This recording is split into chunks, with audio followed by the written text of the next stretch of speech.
Chat room, chat room, chat room.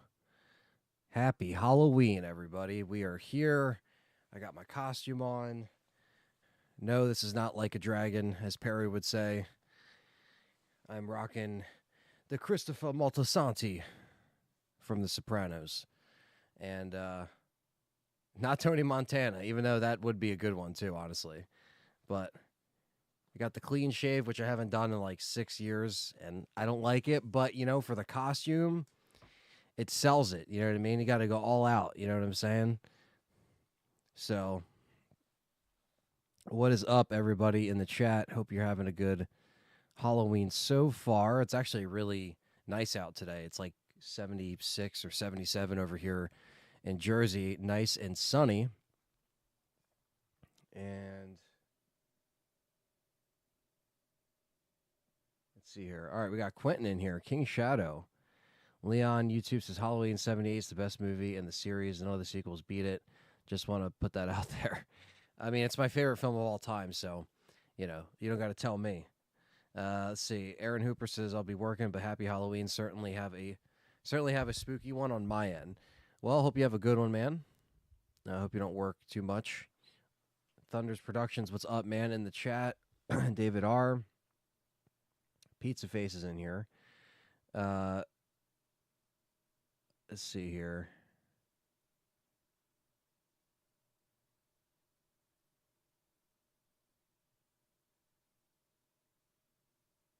So we got Quentin, all the members in here. Happy Halloween to you, brother. Cam May with we got Nick in here too. What's up, man? Daniel, what's going on? Happy Halloween. Cam May with the 1999 super chat. Also members is good morning, Aunt RE9 and whatever RE remake we're getting. Hype Train, Choo Choo. I'm very blessed to be a mod, a part of the community. Well, thank you, man. Appreciate that. If it lets me actually heart it, there we go. Thank you, man. Yeah, no, I mean, I'm not gonna think that it's gonna be, the Game Awards. I don't want to get excited, but,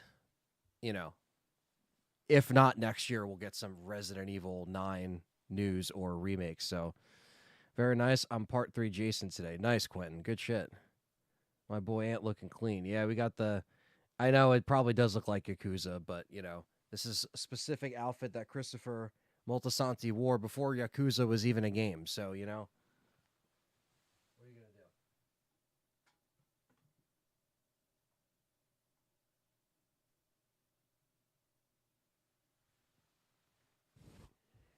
do? It's a little crooked. I don't know. It's a little crooked, T, or some shit.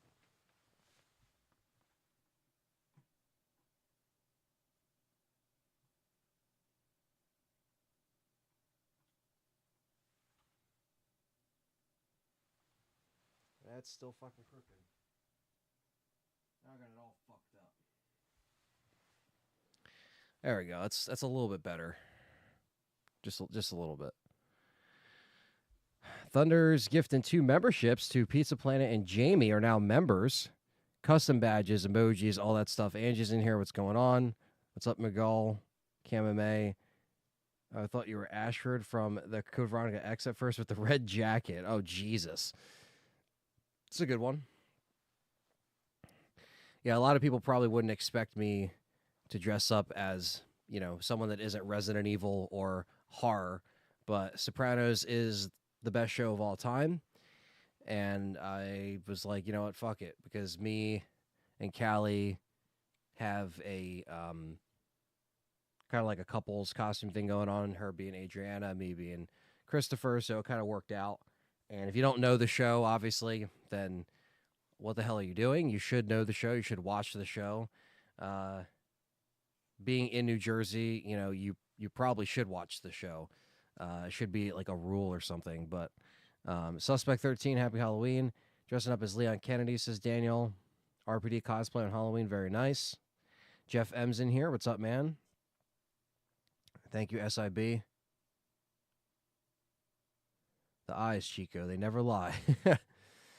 Yeah, not Tony Montana, but, I like Tony Montana. It's probably one of my favorite, as far as, like, mobsters. He's one of my favorites, and Scarface is one of my favorite, mob films, I guess, from that time. Video Game Check is in here. Gangs Talking's in here. You look like a Mexican descent, but I know you're I'm Italian. Yeah, I'm not I'm not Spanish. But I get mistaken for that all the time. I get mistaken for Middle Eastern. I get mistaken for just all the above, but Italian. But I've never met an Indian named Anthony. I never met a Spanish person named. Well, I've met Spanish people named Anthony, Antonio, but mostly Italians. But I've never met an Indian named Anthony. Not yet. It could happen, though. You never know. But I've been dealing with that my whole life, so it's all good. That's why when people are like, hey, man, you should be Carlos. It's like, well, I could probably be Carlos, but I'm not. I'm Spanish, says Daniel. Yes, I figure with the last name Martinez, my last name being Luzzy, so it's like, it ends with an I. It's kind of hard to mistaken that it's Italian. You can't really mistaken the nose either. So it's Italian. Sorry, not sorry. There's a lot of Anthony Hernandez's in the world. You could pass. Well, always some of them out there.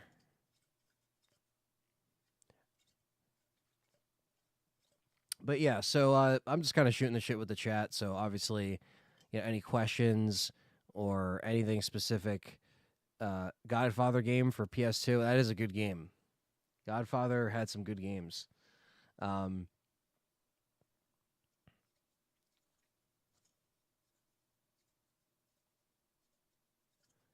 of the best lines for Sopranos, Quasimodo predicted all this. Yeah. So many great lines from that show. Like, so many great ones. Actually, I want to move this over here. There we go. Dressing up as R for remake Leon. That's awesome.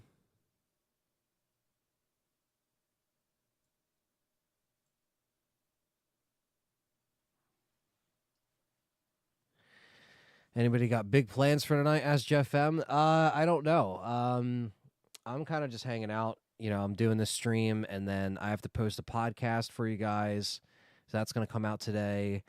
And I'm going to have some people over tomorrow for a little bonfire, kind of like a not-so-Halloween party.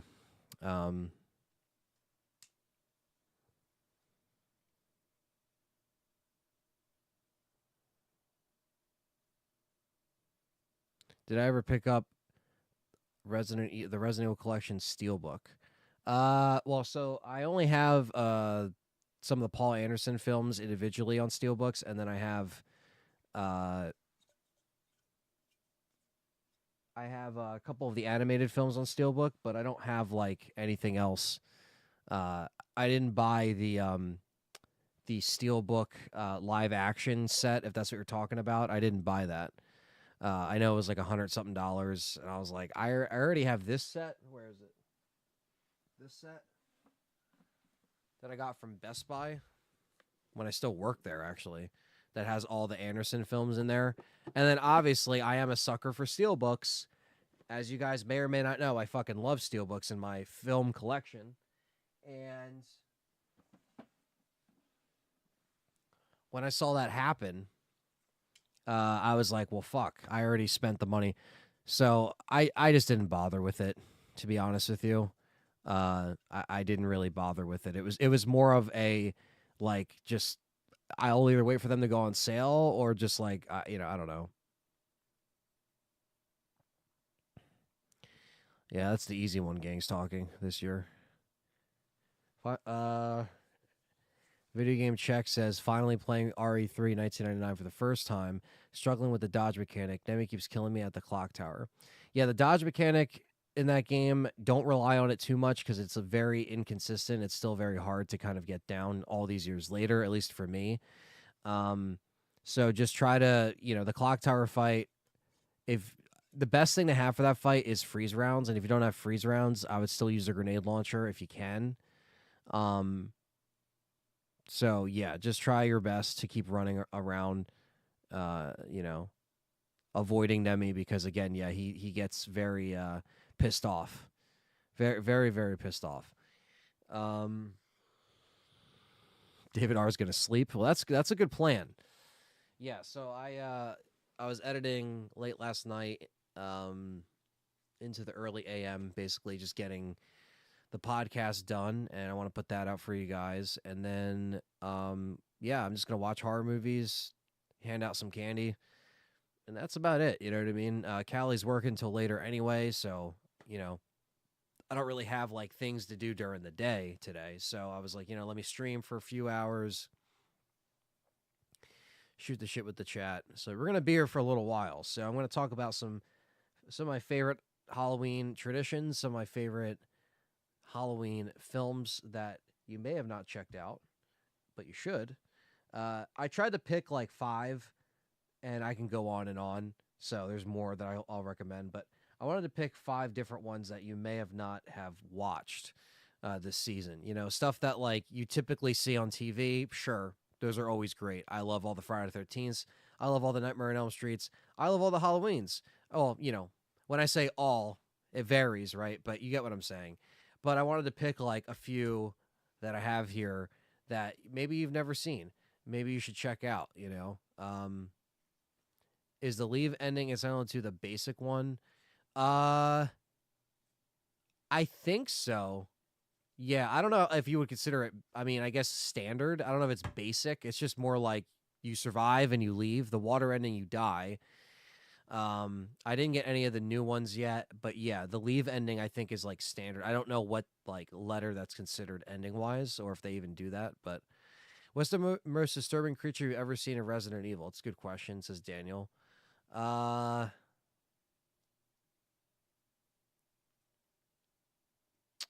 Most disturbing creature.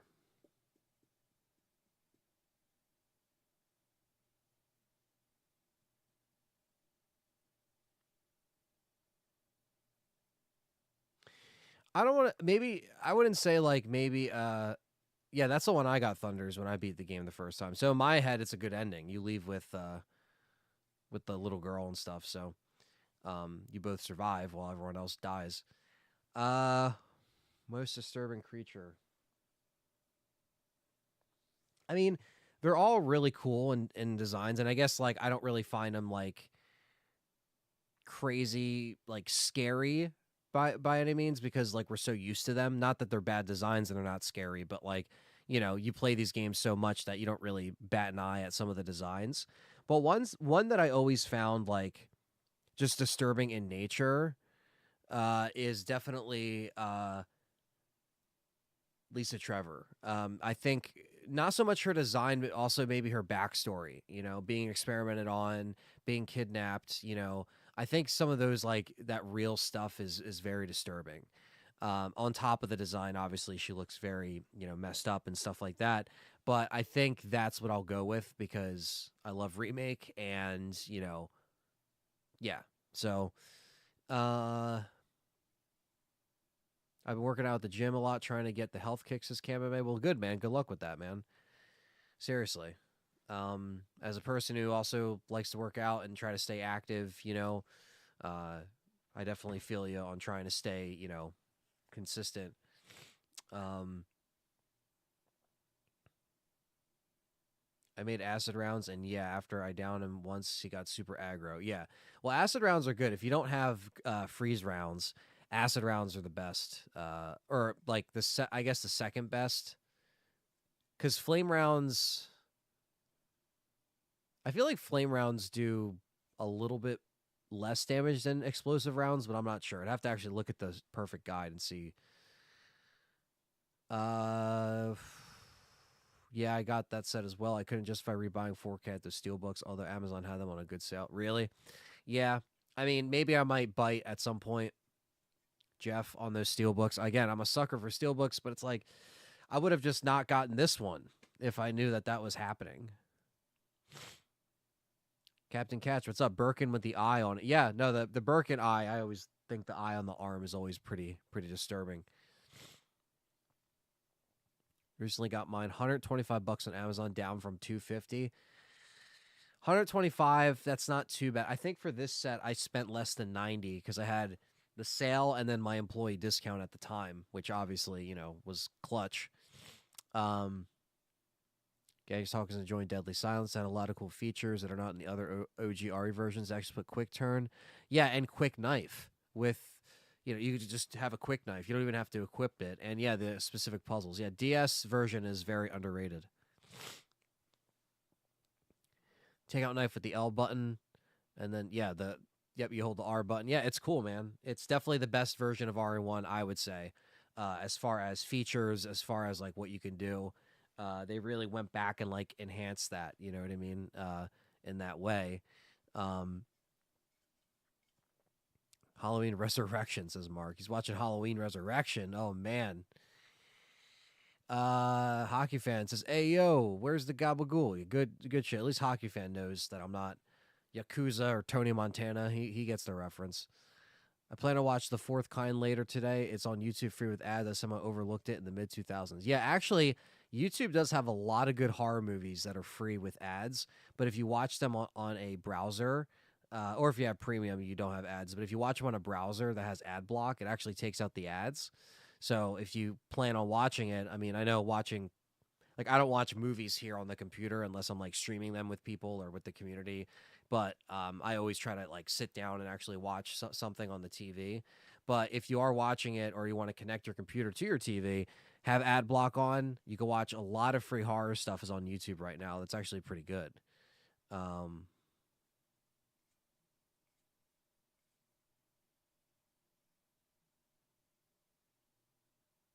Really like Silent Hill 2 remakes as Jeff M. My second playthrough, I do feel like it's a bit long for some sections. It makes it feel like a slog, but it's still amazing. Yeah, that was my little nitpick with it too. I just felt like it was very big in nature in some of those aspects. But I really enjoyed it. I beat it twice as well this month, and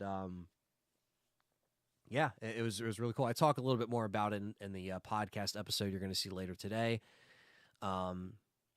So yeah, it's fun. It's just a fun experience, but yeah, it is very long. Let's see, the Cameron virus monster. Mark says their generators from 4 always disturb me. Regenerators, yeah, I would put them up there. B52111, what's up? Is it worth checking out RE0? Yeah, I think so. I think RE0 is it's a hard game. It's not the easiest game, but it's definitely worth checking out, especially if you played Remake and like Remake from 2002. Still recovering from that game last night as a hockey fan. Yeah, man, that was rough. That was really rough. Fucking Yankees, man. Dropped the ball in the Bronx. OG Halloween 1 and 2 tonight. Got In the Search of Darkness on right now. That's man. Yeah, there's a lot of cool stuff playing. Right now, Rob Zombie's Halloween is playing on my TV because it's on TV.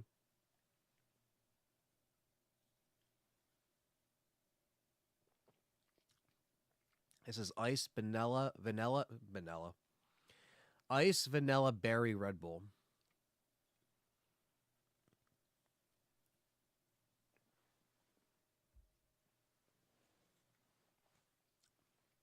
But Thunder's Productions coming in with 2 memberships to Ziggy Golightly and Patrick Swayze. Not the real Patrick Swayze, but thank you, Thunders. Appreciate that.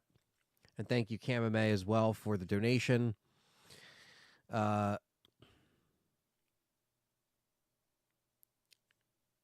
was going to say something about one of the comments here, and I completely forgot. But anyway, yes, Thunders, thank you for always gifted memberships, man. Really appreciate that. I love the Chainsaw New Game Plus, makes the game flow by quicker. Yeah, I think once you, especially because I think my second playthrough took me like 11 or 12 hours, and then my my first playthrough was 19 hours, right? So it's like you really can trim a lot of time down once you get weapons like the chainsaw, or you also get, just kind of more familiar with some of the sections, especially the ones that they kind of redone. But yeah, and you put Yanks with the heartbreak. I know. Daniel Martinez says Doc Brown. Great Scott. That sounds really good. Not gonna lie. I would have loved to see the Yankees versus the Mets in the World Series. Yeah, I know. That would have been interesting. We're still waiting for Halloween Ends. Still hasn't come out yet. Yeah, I know, right? Seriously. I I don't even think I don't own it. I have one. Well, not one. Halloween 2018 and Halloween Kills on a steelbook, but I probably need to get some kind of steelbook for Ends just to complete it. I don't think I'll ever watch it though. You know what I mean? We got 47 people in here and only 27 likes. Let's get those likes up. All right, let's get these likes up. I'm making my second playthrough longer because I'm going for all the collectibles and accompanying trophies and multiple endings. That's crazy, Jeff M. Yeah, my second playthrough is mostly just for getting footage for the review and stuff. I didn't really do a collector's run, but I might have to go back on a third playthrough and maybe try to get collectors and trophies. I was mostly just playing the second time for footage and then getting the second ending. But then that means technically I have to beat it 3 or 4 more times, which not saying I'll never do, but like I might have to give a little bit of a gap between beating it again because it is a very, you know, very intense game. It is longer too. RE4 is on sale for $20 on Steam. That is a steal.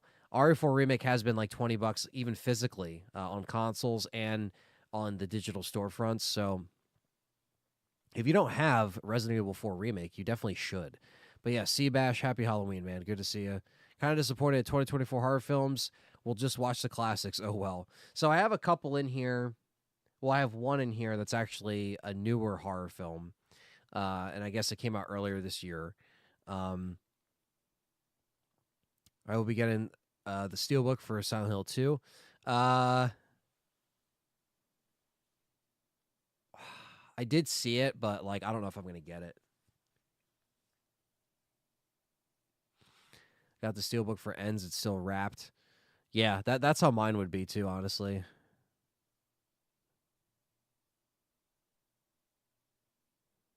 Well, yeah, Etsy has all that nude stuff that you can find. Um,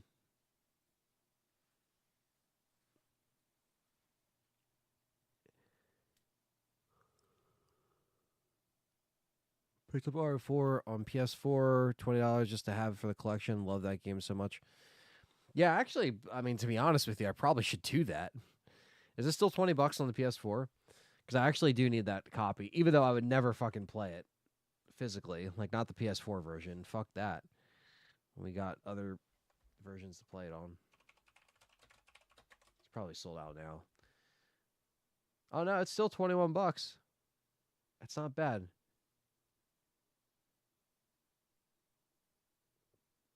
I can get it by the second. It's actually cheaper on the PS5. It's just kind of funny. I don't have it PS5. I honestly don't have it physically on PS5 either because I got the Xbox Collector's Edition and I never picked it up. I have it digitally on PS5, but I don't have it physically on PS5. So I can essentially get the PS4 and the PS5 copies for like $41. That's not too bad. Yeah, they still do, Jeff M. Amazon still has them apparently. Yeah, leave it mine. So yeah, that's what I would do. I would just leave it sealed. Like I think I need like Village. I don't even have that on PS4. There's like little things that like I kind of need to get for completion purposes, and I would never really play. You know what I mean? As far as those older versions, you know. Happy Halloween, Manual.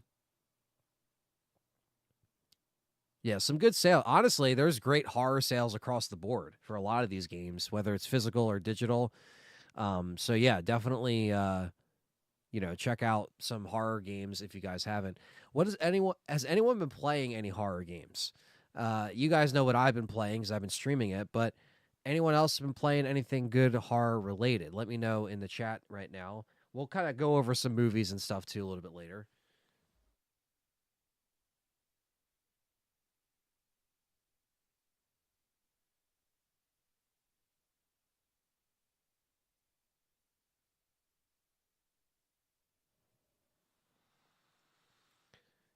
Get another copy of Silent Hill 2. Or I'm sorry.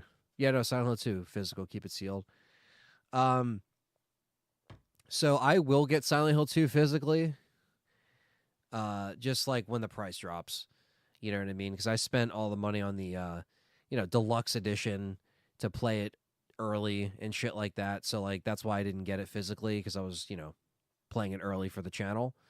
Um, so in that case, when I like buy a game uh, digitally first that I would want physically, I always kind of just wait for um, a significant price drop on the physical. So I'm gonna I'm gonna do that and just kind of wait it out. Same thing with Callisto. I waited for that. Dead Space remake. I waited for that physical to drop. So, you know, um, a lot of those games I got digitally, but then I just kind of waited. You know. All right, let's see. Daniel's been playing Haunting Ground. Mark's been playing Doom 3. All right, there's some good games. I streamed The Fear Business. The Fear Business, huh? I don't know what that is. Going back and forth, Silent Hill, Dead by Daylight, and Little Nightmares. Very nice. Captain Catch has been playing Siren and Clock Tower. Let me tell you something. I Clock Tower is growing on me. Like that last stream that we did at Clock Tower was a little rough because I was just like, kind of like screaming and yelling and, I felt like I was getting tortured by that game. But it kind of grew on me. It's like once you start learning how to navigate it and play it, and it is an older horror game from 1995, and it was on the SNES. And it's just once you get used to some of the mechanics and you get used to, having like, limited movement and how she moves and stuff like that, it actually is kind of terrifying. The music is killer. I love the scissorman. All that stuff is great. So yeah, my first experience with Clock Tower was live stream, so definitely go back and check that out. It's another good like Halloween horror game, I think, if you're looking for something more like point and click, which again, like I said in the stream, is not my style of game at all. But I actually I dealt with it and I stuck through it and it was fine. So I wasn't like someone to play it for a half hour and be like, fuck this, I'm done. I was like, no, let me try to at least learn this a little bit. I can't think of anything. Haven't played a horror game in a while. Yeah, there's some good ones out there, man. I'm bouncing all over with horror games this month. Silent Hill 3, X Files, Resist or Serve, Call of Cthulhu, Dark Corners of the Earth, and Doom 3 BFG edition today. Nice, man. No, there's some good variety right there. Yeah, no, it's always good because like I I haven't been playing anything crazy different. I play Resident Evils on the channel. I played Silent Hill on the channel.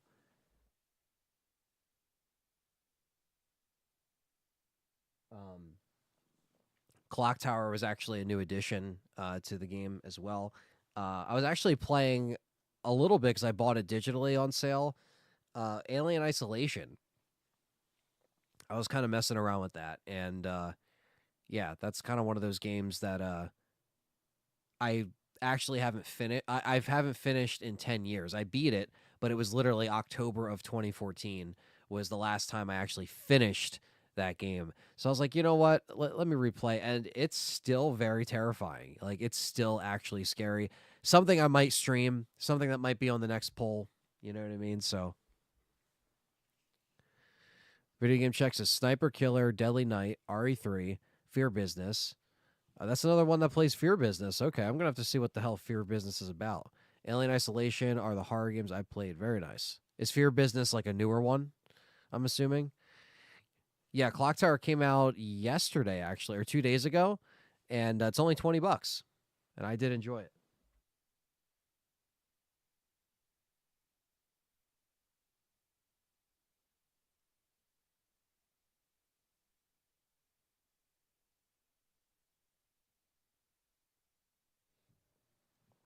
I think Clock Tower Rewind is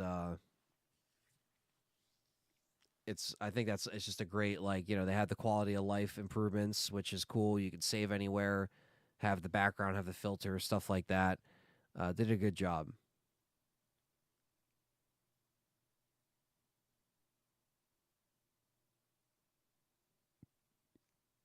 Enrique says been playing Phasmophobia since it came out on consoles. I have seen that, and I haven't played Phasmophobia at all yet. And I was thinking about maybe doing some kind of video on it on my other channel, my third channel, just to kind of see what it is, like to see what it's about. Um, because I know it's like super popular, and it's, you know, it's super popular. And that's like what the kids like nowadays. That's the kind of horror kids like nowadays. So, it wouldn't really fit well on here on this channel. Maybe it would, but it's not. Yeah, it's a little far away from what I don't know. Maybe it isn't. I don't know. But like I figured, that'd be a funny like first time playing, you know, Phasmophobia. It is on console, so um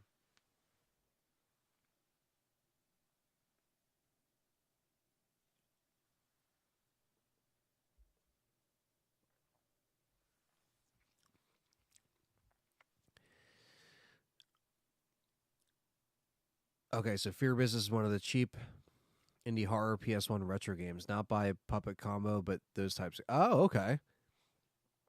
I'm intrigued. I mean, I really liked Crow Country. I thought Crow Country was tremendous right there. That pretty much was my game of the year until Silent Hill 2 remake kind of like dethroned it, in my opinion.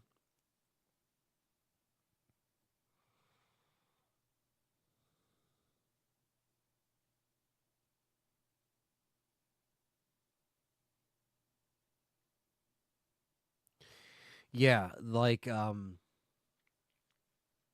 lot of the indie horror games I'm kind of like behind on, you know. Um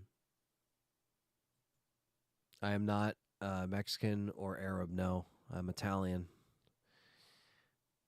We got Zero in here. What's up, man?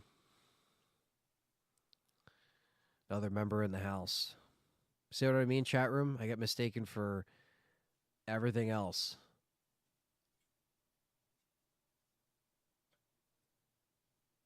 You cocksucker. You fucking mislabeled me. Now I gotta get you.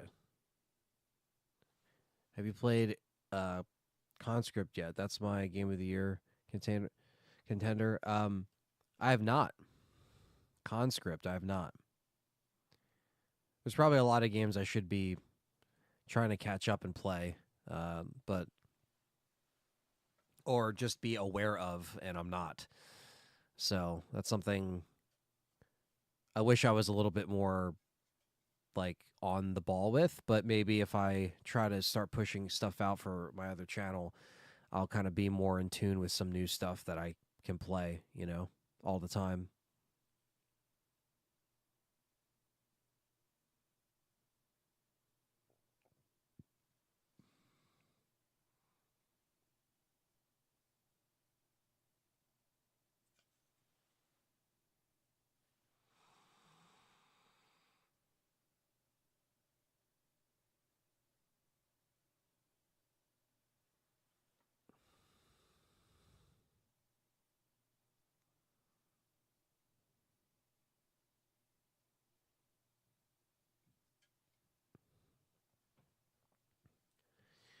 This house looks like shit. It's another indie horror game. Came out in August. It's World War I game. Very visceral and well written. Okay, very nice. Yeah, I'm always down for different shit. Honestly, and sometimes you do have to go. Like, look, I know like on stuff like Game Complainers and stuff, we always kind of make fun of indie games. It's kind of like a bit that we do, but I do like indie games. You know what I mean? I like indie filmmaking. I do appreciate teams that kind of either push the envelope. And look, sometimes just like a lot of indie games and indie horror, you have the good, you have the bad, right? Um, and I've never really been too uh like I don't want to touch them like on the channel, you know what I mean? So if anything, I want to try to expand a little bit. I've been kind of making this known, like whether it's indie horror projects or fan projects or um just yeah, any kind of indie horror thing in general. I would like to either, play more, record more, like, It's just more content, basically, the way I see it. You know, it's more content to work on.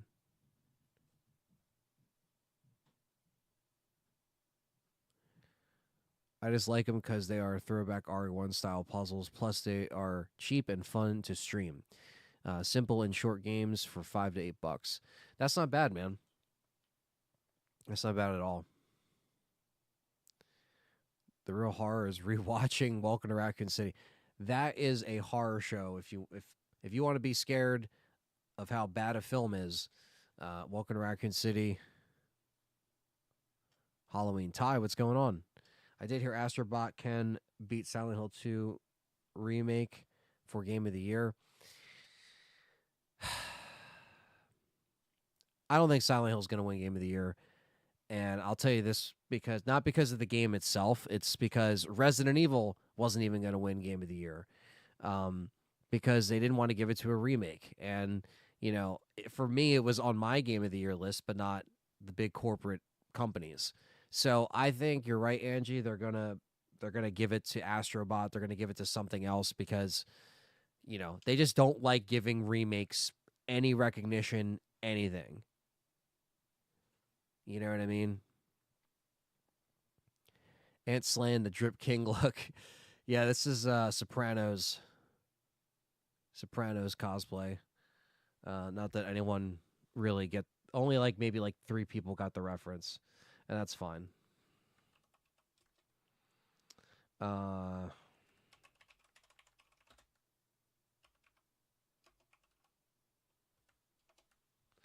so I'll pull up a image.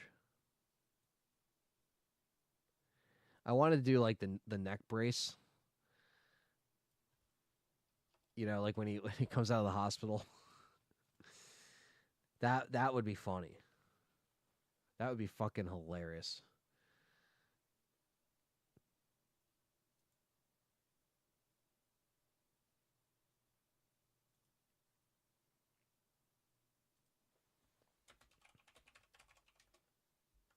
Take it easy, Chris. You got to get back to work.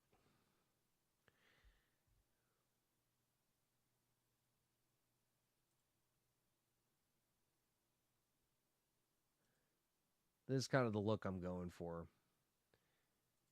It's not the most like high res picture, but I'll show you guys.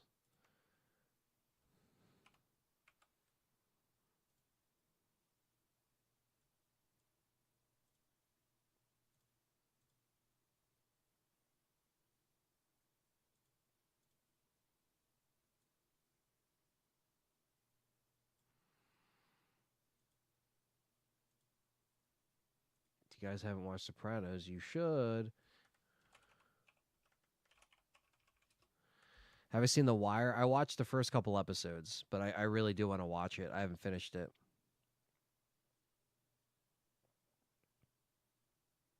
Eliezer, what's up?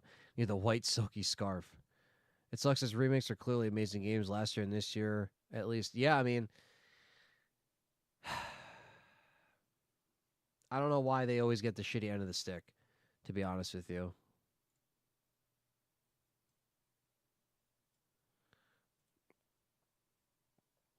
Here, I'll show you what I'm trying to emulate.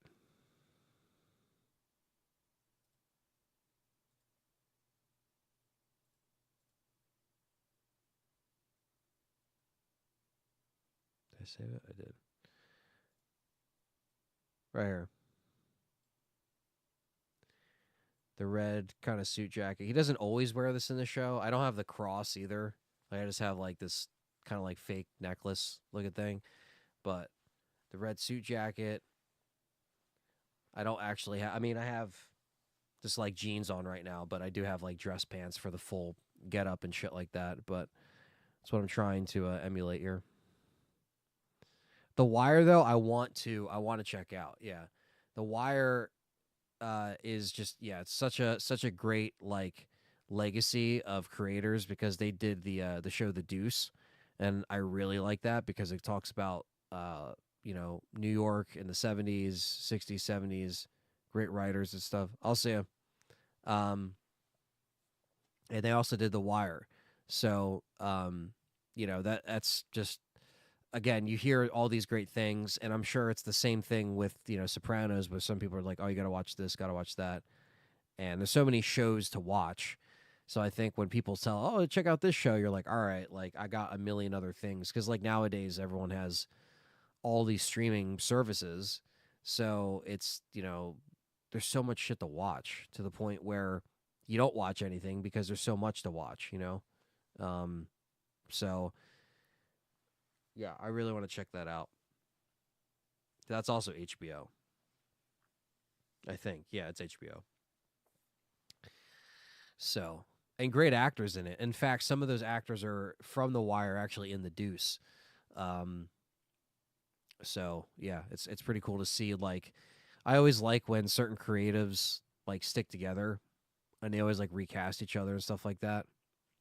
So, at least that's the way some people are. Some people just kind of always switch up who they're working with, but I always like when creatively they have kind of like a cool like working relationship with those actors and they get them back. And sometimes they cast them as completely different roles in the next show that they do. You know what I mean? If it's a different like theme show or it's like, or something else that they have going on. Whatever company blows Keeley enough, I mean, pays him enough, will probably be Game of the Year.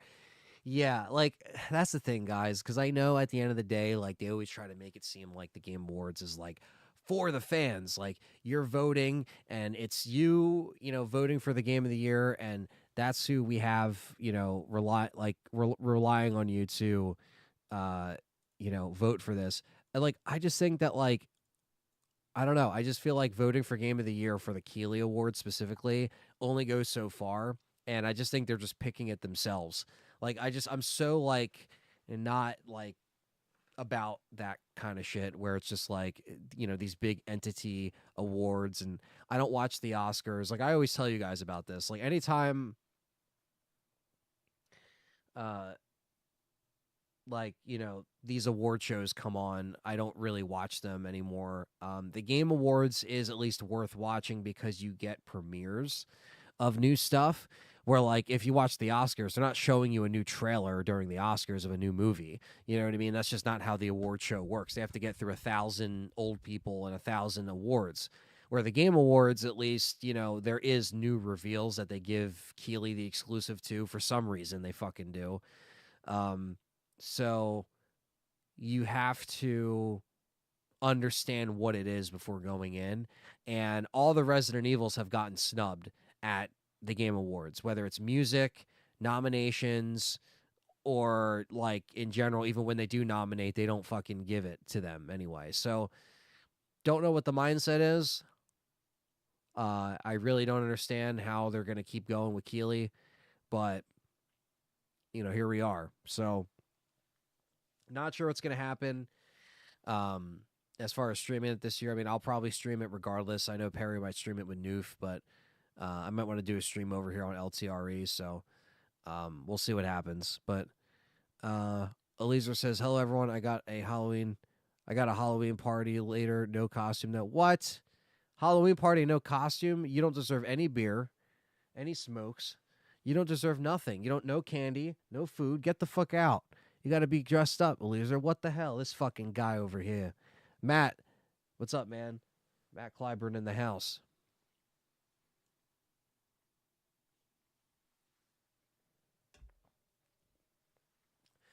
Fucking Joe Grizzly's about to get killed in Halloween remake.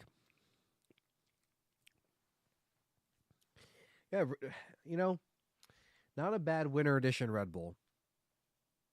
Not bad. Not bad.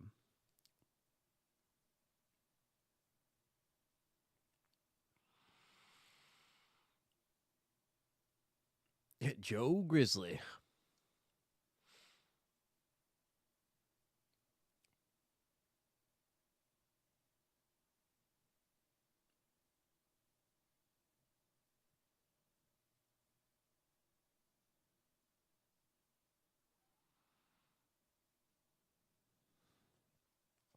Has cowboy hat and saddle. I mean, if you have a saddle, it's the saddle. It's so funny. Like I'm watching this movie in the background right here, like Halloween remake, Rob Zombie. People either love it or hate it. I don't think it's that bad as people say, but everyone will, you know, piss on me for that one. But and I could say that when the OG is my favorite film, so I guess that means nothing to some people. But um, the the actor who plays Michael Myers, Tyler Mane, very nice guy. Worked with him at a convention. Um, I was with him for a weekend. He was very nice. Um, he's a big ass fucking guy. He was a wrestler. He was like he's fucking yeah. He's a big ass guy. And so the show is in Oaks, PA, right? And it's actually where I'm going to be going, not this weekend, but the following weekend. So I won't be around next weekend. So I'll be streaming during the week and working on content, but I just won't be around on the weekend. And it's at a convention center, and then a lot of times, so the convention center is obviously separate from the hotel, which does suck. And yes, he was the original Sabretooth, yes. Um, and uh, yeah, Jeff, I think the strongest thing was him as a kid in the halfway point of the movie. I think that was the strongest thing for Halloween remake, in my opinion. Uh, Mountain Arts, what's up, brother? This is Christopher Moltisanti from The Sopranos, cocksucker. Tyler Mane, yeah, he was the original Sabretooth, but yeah, it was just so funny. So like there was one day where I guess he needed like a ride back to the hotel because I guess he just didn't have a ride. The shuttle wasn't there. It was late anyways, late night. And so we had to drive him over, but we have like Callie's like little Toyota Corolla. It's like a 2004 Toyota Corolla. And we it was me, Callie, and Tyler in all in the car, and then Tyler Mane. So there's two Tylers in the car, but we had to put him in the front, put the seat all the way back, and it was just so funny. Like this huge, he's literally a giant, like intimidatingly scary, but such a nice guy. Like, when you look at him, we're like, holy shit, this guy can fucking throw me across the room. And we had to drive. The hotel was like right next to the convention center, so it wasn't far. But he just had to squeeze in the Toyota. Like he just gets in and he's taking up the whole. I'm like, dude, this guy. The fact that this is happening right now is fucking hilarious. If you would have told me Tyler Mane from the Rob Zombie remake, who plays Michael, would be in, Callie's car and we'd be driving him to his hotel like years ago, I'd call you a fucking lunatic. But he's such a nice guy, and then we had to drop him off. It was just funny, like some of those like impromptu moments, because nobody like told me like, oh, we have to send a vehicle for him. We're just like, well, we'll just take you, man. So we had to like go all the way because we parked like further out in the fucking parking lot because I try to park away from people because people are idiots and they hit your fucking car. So we had to walk out. He's like, "Oh shit, all right, no worries." Like he was just so nice about everything. So yeah, very very cool. And that was a couple years ago, but yeah, very very fond memories of hanging out with him. And I was planning on wearing my ex Army Class A's to a friend's party, but I don't think he's doing it anymore. My dog's rider is a small stuffed bear dressed as Zorro. I have two random masks, but no outfit. Well, Lisa, you gotta do what you gotta do, right? I mean, at least don't go empty handed. You know what I mean? The least you can do is just at least put something together last minute, wear a mask or something. Like even I say for my Halloween parties, I'm like, at least bring fucking anything. Bring something. You know what I mean? Yeah, just bring something.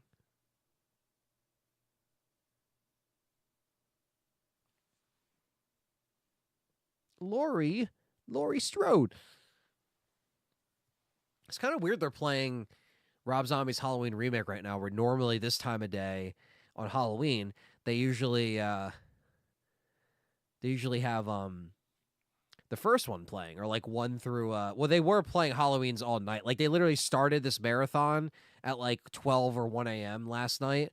So they probably honestly ran through all the OG films, and now they're on Rob Zombies, and then they'll probably restart. They usually restart with one around like 5 or 6 o'clock at night.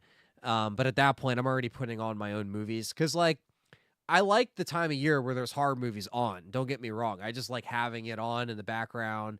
I just like the variety, but it's always edited for TV. It's always cut down, obviously. Commercials fucking suck. So while it is cool, anytime I watch any of these movies, I'm always popping in a DVD or a Blu-ray or 4K and enjoying it. So I do have some Halloween picks that I'm going to get into that are movies that aren't always on the top of everybody's list. One of them being actually really new, and if you have Shudder, you might know what it is already, and some of you might know what I'm talking about. But I'm going to get into a couple of these here, and maybe we could talk about some movies too.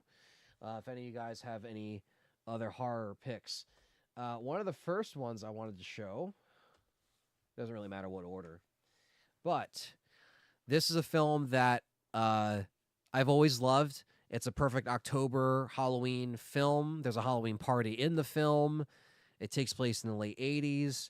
I love this movie. My friend Dave, who we streamed Dead Rising together, this is also one of his favorite movies. And I don't know what else to say. It's kind of like a smaller film that kind of gained a cult following over the years. And everybody knows this film. At least if you don't know this film, you know the name or you know the imagery. And that is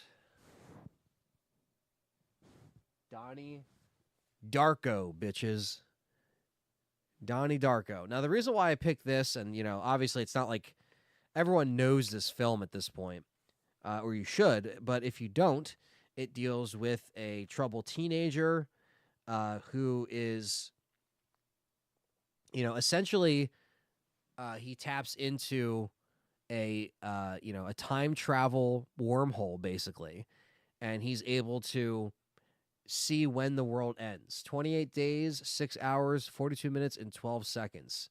So he sees the 6 foot tall bunny rabbit, and that's his imaginary friend is Frank, and he tells him this, and it taps into time travel.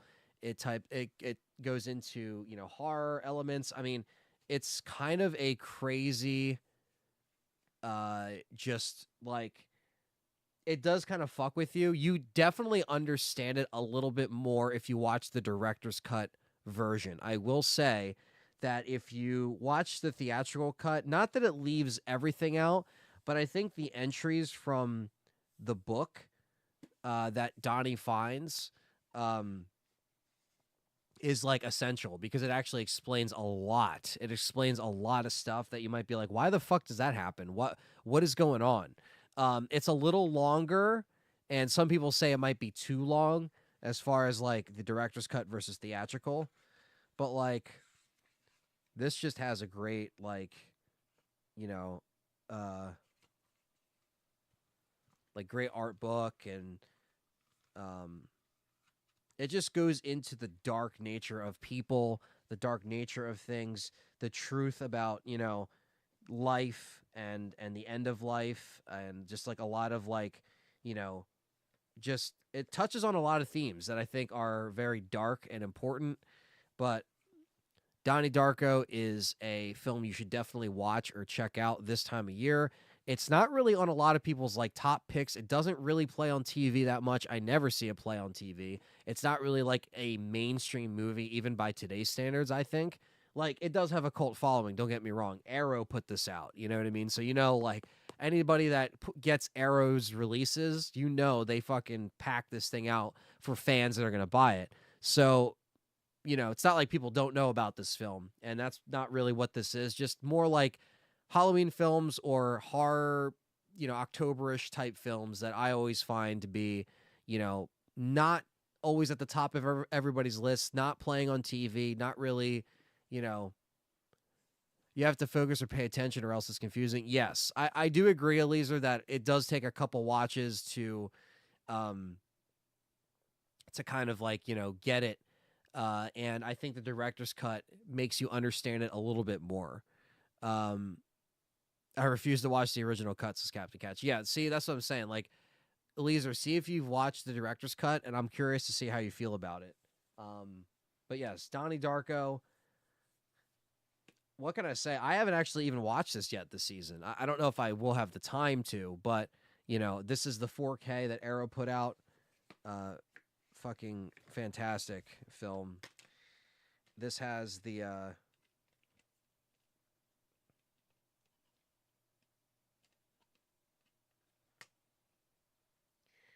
yeah, this literally has the director's cut and the theatrical in 4K. So yeah, this literally has everything. So it's probably the best way to go as far as owning everything. Because I think I just had the standard Blu-ray, which had the director's cut. I have.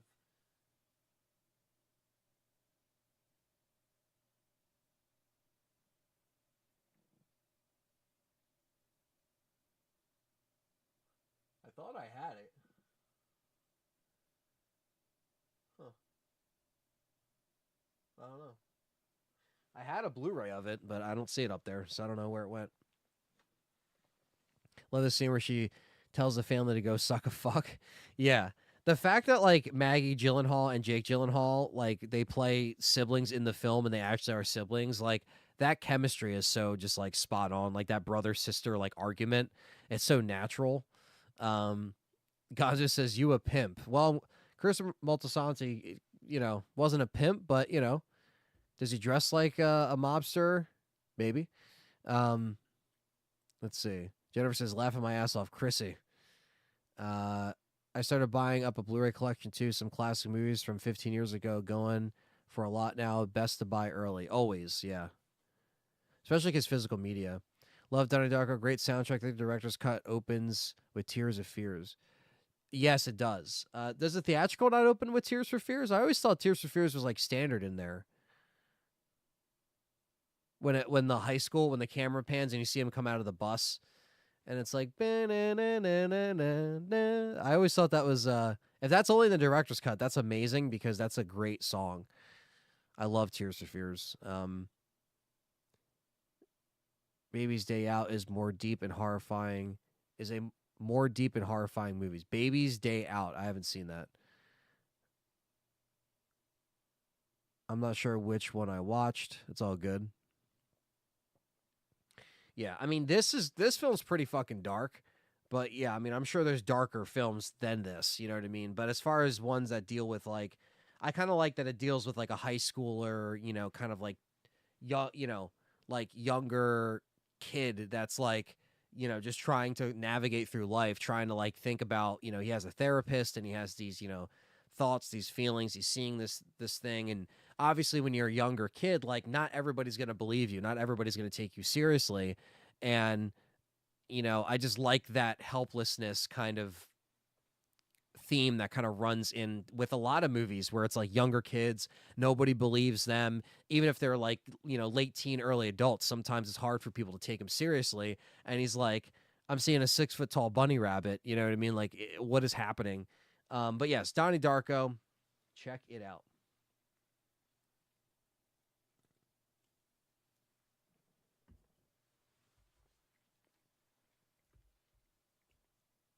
Next up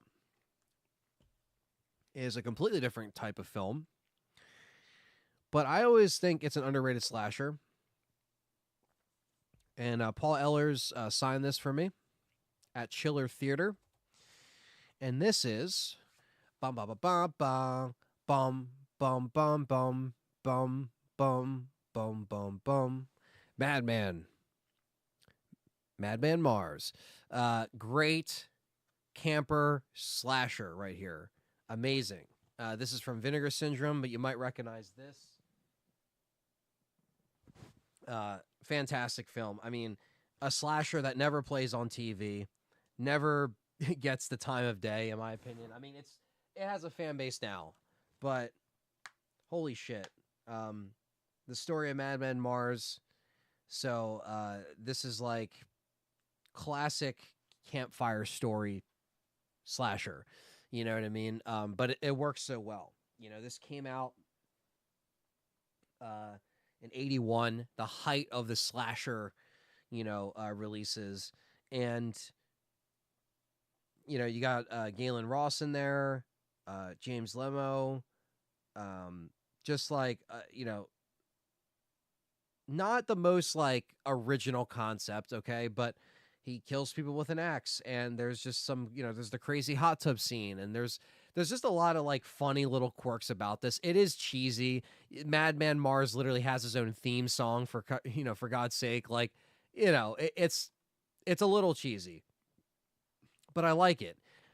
Like everyone always goes to Scream, they always go to Friday the 13th, go to Nightmare on Elm Street, go to Halloween, Texas Chainsaw. Again, the slashers that everybody knows. This one, people should know this one, but I feel like it doesn't always get, you know, the proper credit that the other 80s slashers do. And maybe nowadays it might be a little bit different. Maybe the wheels kind of turned a little bit because, now you have a lot of people checking out, like, this is a Vinegar Syndrome release, and it looks great on 4K. Very good transfer.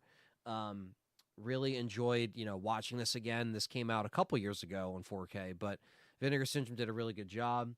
Shout out to Dead Pit. Their features is also still on here, um, so which is awesome. They had someone do an interview, and yeah, I don't know if it says it on here.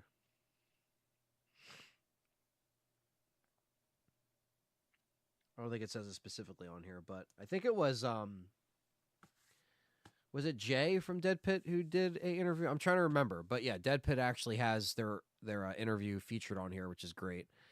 Um, but yeah, check out Madman. I don't know where this is streaming. I don't know if it was on Shutter. That's the thing. I wish I actually knew like where some of these movies were streaming so I can tell you guys, hey, check it out.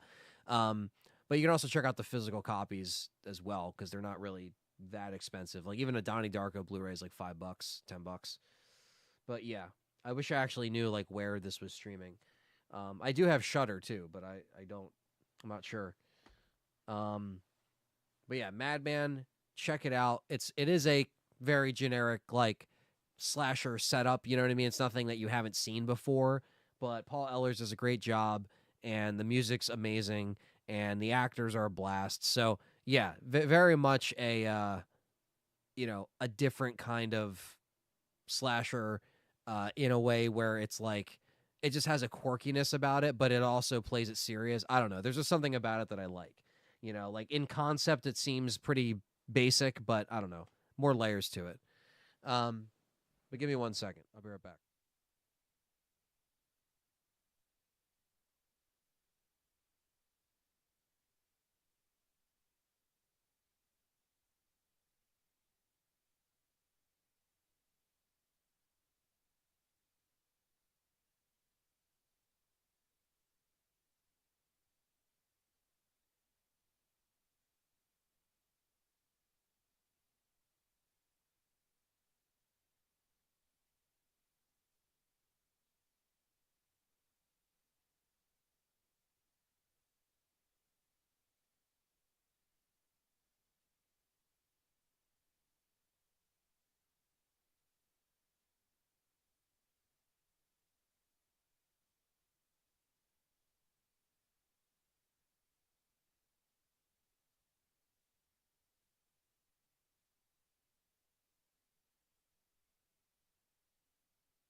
All right, sorry about that.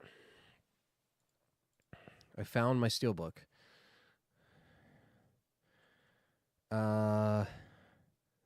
Lovecraft Lurking Fear. Not the best, but worth giving it a watch. Okay. Color Out of Space with Nick Cage isn't bad. Lurking Fear has good setup, but kind of falls in the backstory, info, and delivery. I think I've heard of it, but I haven't actually watched it. But yeah, I found another steelbook here. It was upstairs for some reason. I was like, where the fuck is it? I was looking around like a maniac for a second. That's why I got to just put stuff in one spot when I get it.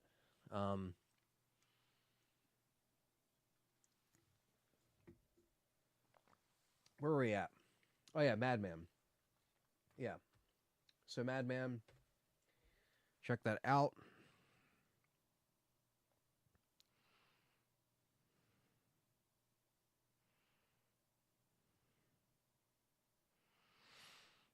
And feel free to put, I'm liking you guys suggesting some stuff I haven't seen. I do like that. So, continue to do that if you please.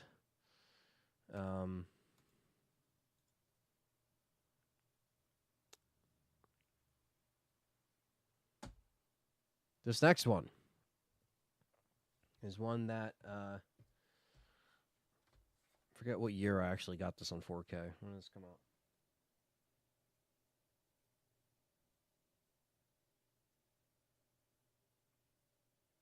I'm trying to think when this 4K came out.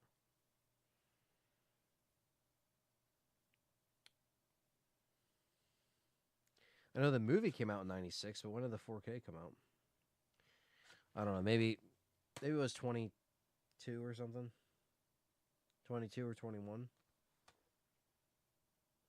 Does it say anywhere on the disc? It just says 96. All right.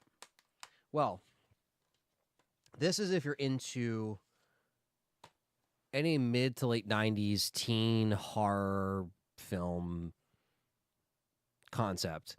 But it's a horror film, kind of, but it's also a kind of like a witchcraft kind of film, and appropriately titled The Craft from 1996.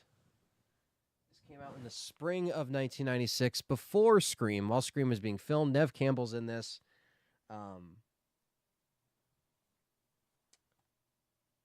Robin Tooney, Rachel True, Fairuza Balk, I think I'm saying that right. Very cool film. Deals with, witchcraft, bunch of witches in high school getting into witchcraft and getting in over their heads with witchcraft. And let's just say things go fuck up, because it's never as easy as it seems when you're fucking around in a coven of witches. And this is one of those films that, again, does have a following. People do adore this film now, but this one actually does play on TV a little bit. This one's a little bit more known, but like, I usually don't watch this around Halloween time, but I checked it out this year. Popped in the 4K. Me and Callie watched it, and I always have a lot of fun with this film. I wasn't really watching this movie back in the day, like when I rented it. Or anything like that. Like how I found out about a lot of my other horror films that I'm into nowadays. This wasn't one that I frequented, a lot renting wise. I always knew about the name and I knew about the cover. And I think, does this have? This doesn't have any other alternative cover. It's just this for this release. Yeah. Welcome to the Witching Hour. And yeah, I don't know. There's something about the mid to late 90s like aesthetic of films that I love. I was saying how this past October, I've also been in a kick of watching early to mid 2000s horror films. And that's always funny. You know what I mean? Just to kind of see the differences, the limited technology. Yeah, like just nothing wrong with a film with beautiful women and witches. So yeah, this is like peak mid 90s right here. And the thing is too, is that it's not really like, because horror really kicked back in with Scream in '96. So at this point, they could get away with something like this, where it was kind of like a horror film, but more of like. Sorry, I had to sneeze. Um, More of like I don't know, more of like a thriller, maybe. Like it's not really scary per se, but some imagery can be very frightening, I guess, depending on, especially the ending scene with all the worms and maggots filling the toilet bowl and stuff like that. It gets fucking crazy towards the end.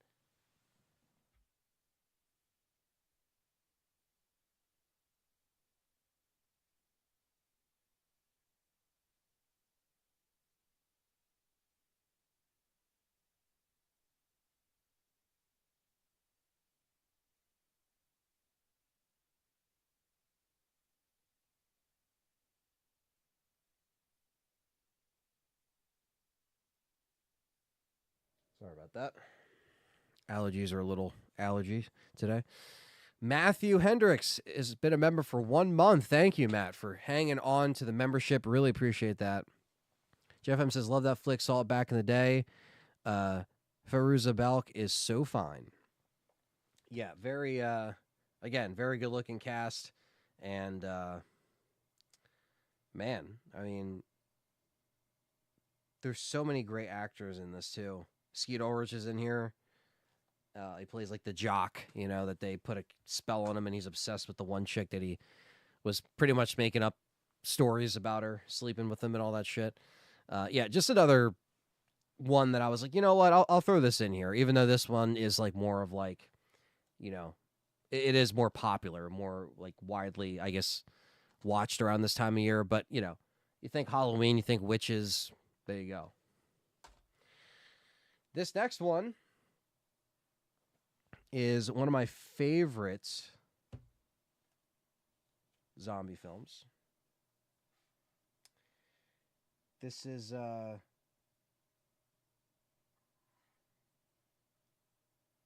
good old English UK side of things. And this is obviously released under, what's up, Dreadpool? RWK's in here, Dreadpool. Yeah, it did come out before Scream. But this is, shout out to our English people in the chat. This is one of my favorite zombie films. Also known as Let Sleeping Corpses Lie. The Living Dead.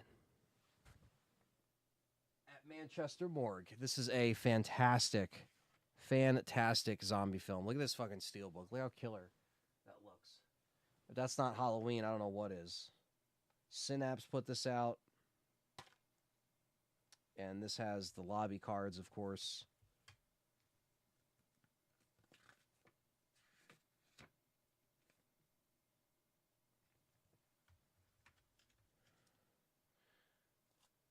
This one has the actual CD soundtrack in here. Look at that. It's fucking killer. The effects in this are amazing. The zombies in here are amazing. I'll try to show you the back. Actually, it does look really cool.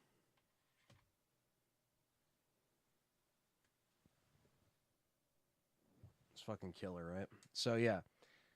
What can I say? This is like one of the zombie movies that is in that era of like, your Dawn of the Deads, your Romero stuff, but also, you had these fantastic films coming out of Italy or the UK where they were really pushing the boundaries with zombies. And look at that. There's like a poster and everything. Shit's fucking awesome. I mean, the setting is fantastic. The effects are fantastic. I like the Let Sleeping Corpses Lie title a little bit better than Living Dead at Manchester Morgue, but I still really, you still can't really get pissed at it because, it's so good.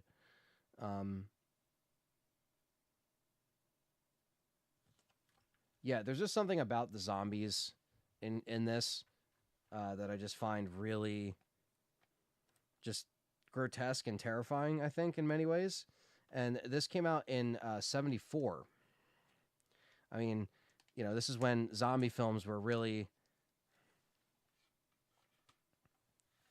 kind of getting their own identity, so to speak. And, obviously, yes, I could have picked a Romero film. I love the original Dawn of the Dead. I love the original Night of the Living Dead. You know what I mean? So, like, I love all those films. But this one is actually, it's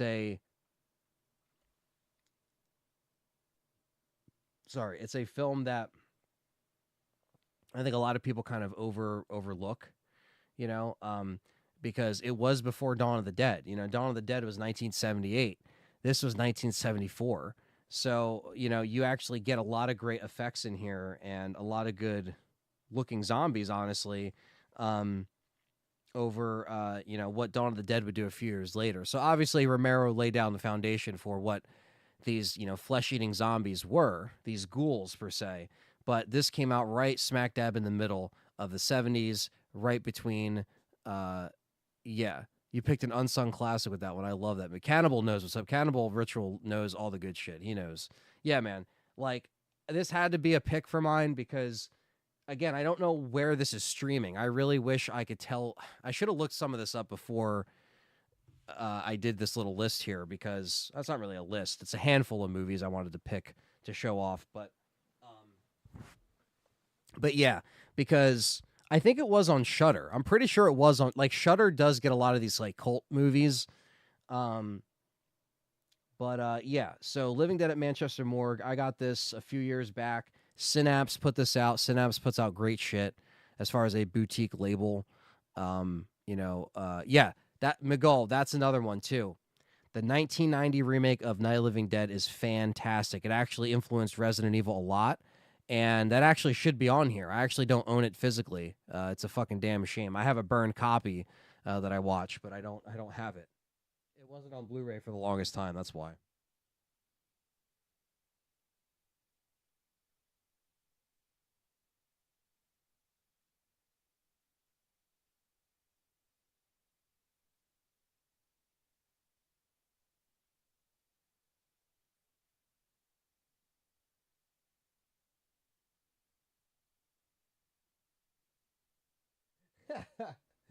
When you whipping out the a titty biting Peter Bark and Bear Ground, my boy. Yeah, I actually have a sticker of that from that release. It's fucking hilarious.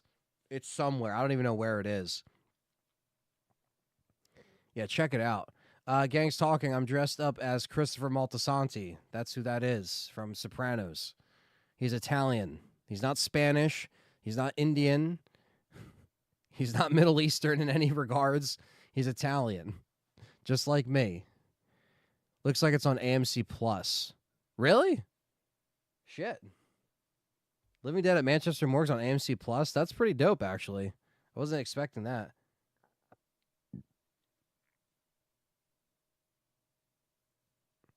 So I checked the UK version of Donnie Darko. Echo and the Bunnymen opens the original cut, and the director's cut, Tears for Fears, might be different. Oh, shit. Okay, I think you're right. Wow. You're right, Captain Catch. I never caught that because I remember hearing both songs in the movie. And then I've watched the director's cut so much, and I've always associated Tears for Fear. It kind of like replaced that memory in my head. I always used to remember hearing Echo and the Bunnymen. Uh, Fate's up against the wind. Yeah, that fucking song. Okay, yeah, okay. That makes sense now. I always saw both of the songs were in there, but you're right. Wow. The more you don't know or you forget. Sir Riffs a lot. What's going on? So I do have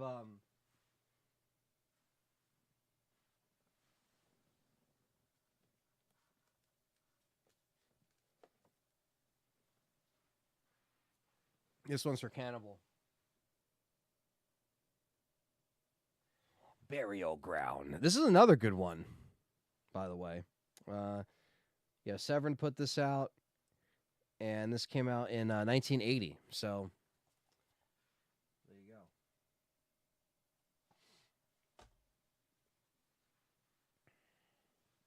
go. But yes, Living Dead at Manchester Morgue. Check it out. I clicked on AMC Plus link for the movie. It also says Shutter next to it. Okay, cool. So yeah, Shutter has this. AMC Plus do what you got to do. The Craft, I'm not sure what that's on. Madman, that could be on Shudder.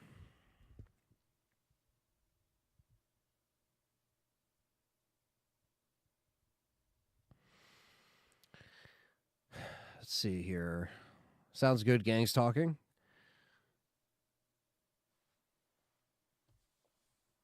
I was going to say something else, but I completely forgot what I was going to say about the film. But yeah, just really good. I mean, I always like to switch it up what I watch every year. I mean, it's so hard not to watch classic films that you always love watching, and some of these I just watch year round. It doesn't just take Halloween season or the Halloween time frame to like to get me in the mood to watch some of these. Sometimes I'm just in the mood to watch them anyway. Bite those nips, Peter. Yeah, fucking crazy film. That was Burial Ground. I think was another one that was, or might have been on Shudder at one point. I'm not sure. Now this other one is actually a newer film that I've seen like 2 or 3 times now, and I actually have the Steelbook. And this one is on Shudder. I know that, and that's where I saw it first. And I think this captures the 70s very well, the paranormal very well. There's some effects in there I'm like, could have been done a little bit better, or maybe less is more if you've shown less. But this was a very good newer horror film. If you're looking for like a 2024 horror film that is, a little bit different, but, has a creepy, like if you're trying to watch something more modern, but like, takes place in the 70s and is a little unsettling, if you really want to watch something tonight, I recommend this film. Late Night with the Devil. So, and the back's cool too. It's like, ooh. So it's about a guy that is in the 70s that hosts his own talk show. And let's just say, ratings are down, and he invites, for his Halloween night episode, he invites a little girl to, come on the show. And the little girl is, supposed to be possessed. And that's when things get crazy, if that makes sense. So, yes, I don't want to give anything away, but let's just say that the acting is great. The directing is great. The aesthetic is spot on as far as like, it does feel like the 70s. It has the 70s bumpers. It's all in 4x3. It does look like you're watching a broadcast. There's some complaints that I had about it, but like, let me tell you, Cannibal, you'll like this. Jeff M, you'll like all you guys in the chat will definitely like this because I know you guys are into the horror just like I am. But there's like, I don't go out and buy a lot of modern horror films that I think are worth checking out. This one, as soon as I saw the Steelbook, I was like, I gotta get this. So the less you know about it, the better. But let's just say this edition is cool because right here, look at this. The Audience Welcome Pack, October 31st, 1977, and Night Owls is the show. I didn't even open this yet, but it has a bunch of cards in here and stuff like that. Yeah, sometimes okay,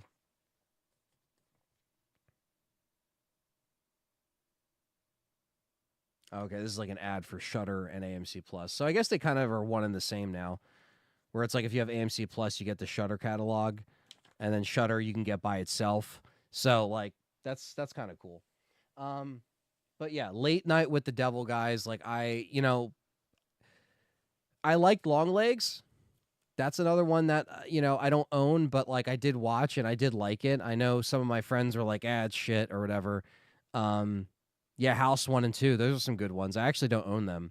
Or if I do, they're somewhere on VHS somewhere.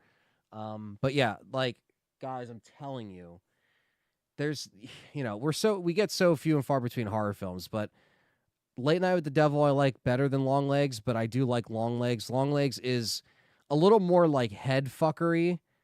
So is Late Night. Honestly, you got to pay attention, but Late Night with the Devil is a little like I noticed more when I watched Late Night with the Devil the second time. But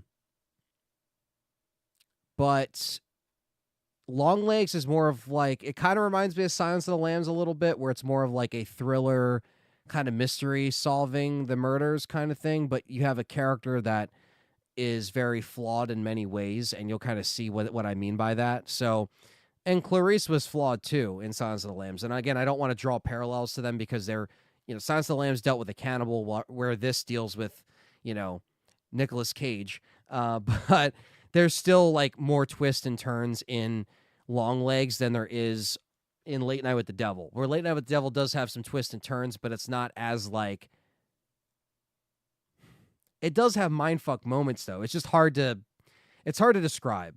But let's just say those two films coming out this year, I would put them up on like a higher list of horror films that I saw this year that were actually pretty good. And I did enjoy, and I didn't see them in the theater. Late Night with the Devil didn't really have a wide release. It was very short in the theaters, very short run. In fact, I missed it because I didn't get a chance to get to the theater. It literally was out of theaters, very limited, and then it went right to streaming, which is fine, but I just missed out on it. So, yeah, check them out. RWK says, how cool would it be if we got RE news tonight? That would be amazing on Halloween night. I mean, fuck yeah, but I don't think it's happening, unfortunately. But in a perfect world, yes, I would like to see that.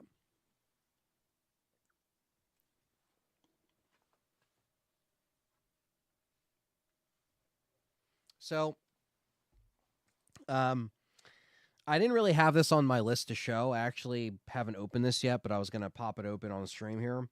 I did get it from Amazon. It came out last year. I've seen it like 2 or 3 times. I thought it was a really fun slasher. You might already know what this is from what I'm holding up here, but this is Thanksgiving.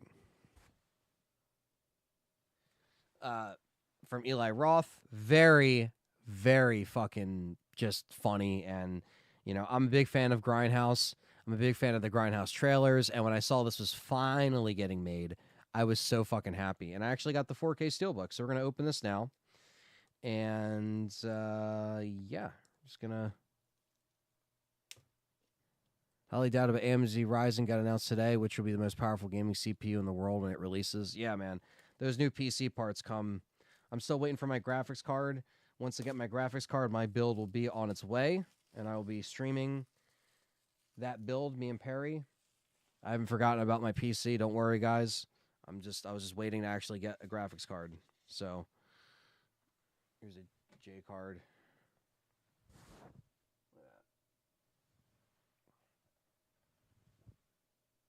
Thanksgiving. It's my first time opening this Steelbook. Got my digital code. I don't want anybody to see. Oh, that's cool.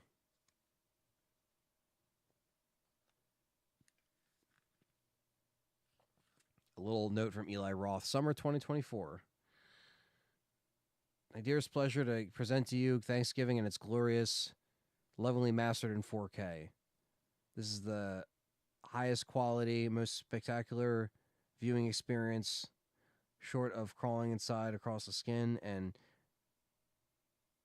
re-enhancing the film, which I did not recommend. It's very, very sticky. So they basically had to make it look as good as they can. He's like, I'm out of space. See you at the dinner table. That's funny. Cool. Very cool. I actually like that they use, so like on the discs, they use like this text, which was on the other posters, but in this, they actually use the Grindhouse text, what they use for the Grindhouse trailers. That's a cool little touch. But yeah.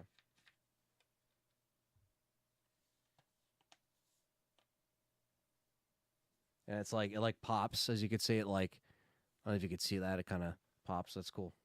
But yeah, Thanksgiving came out last year. Doesn't really count as like a more recent horror film, but I mean, it's about a year old. But yeah, in the last year, I would recommend checking that out if you just want like a slasher, fun slasher.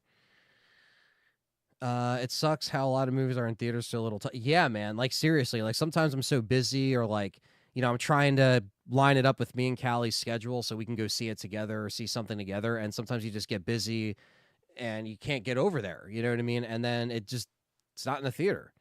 Um, have you ever seen the Laid to Rest movies? I thought they were cool modern slashers with some great brutal kills that I don't hear get mentioned very often. So I don't know if I've ever seen them. I know of them, or I've seen clips of some kills from them, Cannibal, but I've never actually watched them in full. And you're right, they don't really get a lot of like shouts, you know what I mean, like in the horror community. Like it seems like people like them, but yeah, they're not really like mentioned like a lot. You know what I mean? You're just kind of like, like who's not recommending this when it's like such a good kind of underrated thing, you know? Uh, Jeff M says Thanksgiving was awesome. Not a big Eli Roth fan, but this was a good one. Yeah, me too. I'm not like the craziest Eli Roth like Mark or anything like that. I don't think everything he does is like fantastic, but I think Thanksgiving was actually really good. He's actually going to be at the Monster Mania that I'll be working at. So, uh, which hopefully I don't get in trouble for saying this, but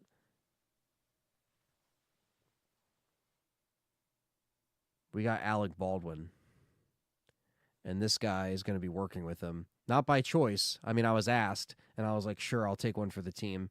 Uh, that's a bad joke, but I will. I will literally take one for the team though, because he's like apparently a little pissy and a little needy. But we'll see, because I've heard he's really nice at other conventions. But you know, uh, let's just say that's actually happened. I'm not making that up. I'm actually going to be helping him out.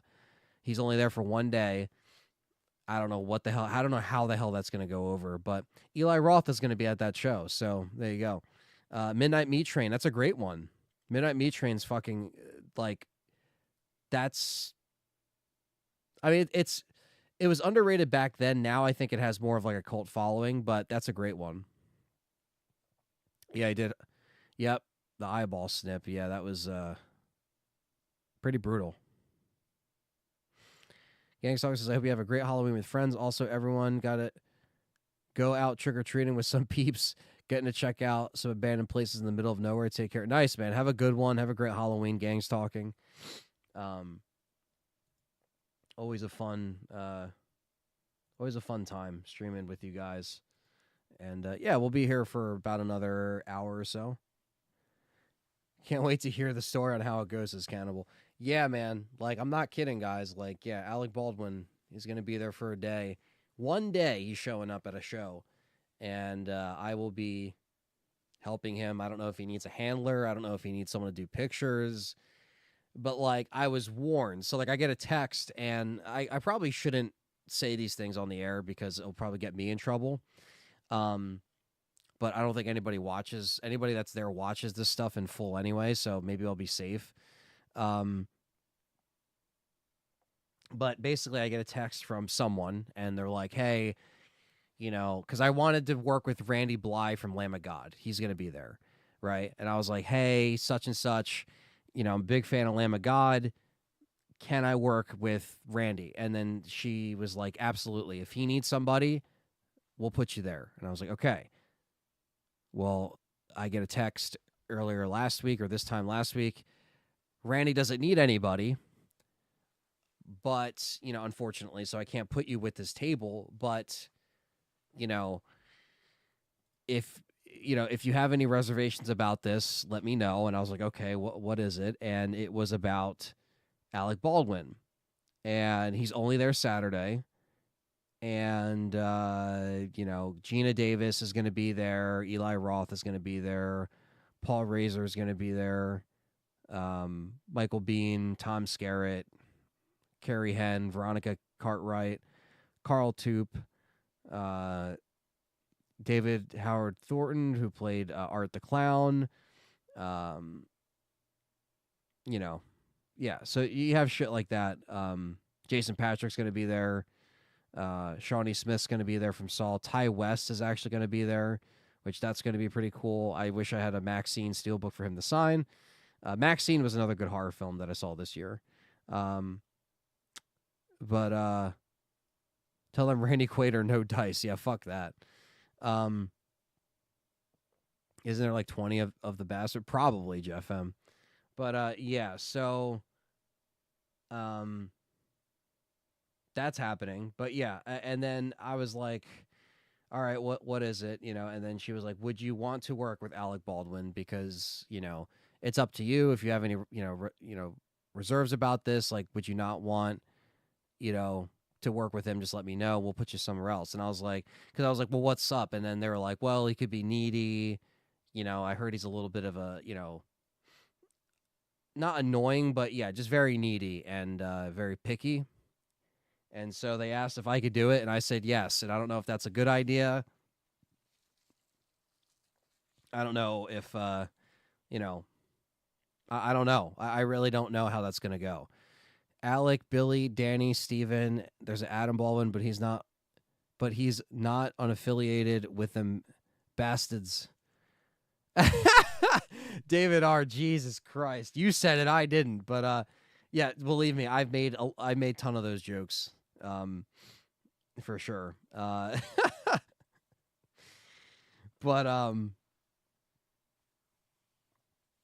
happy Halloween, Christine. How are you? Hope you're well.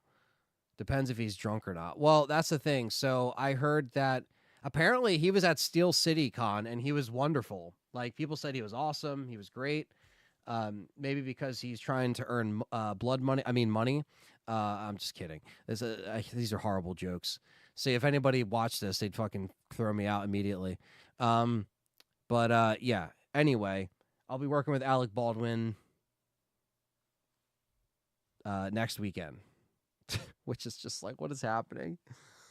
Oh my god, it's gonna be so fucking mental, guys. It's gonna be crazy. But yeah, Christine, how are you? Hope you're well.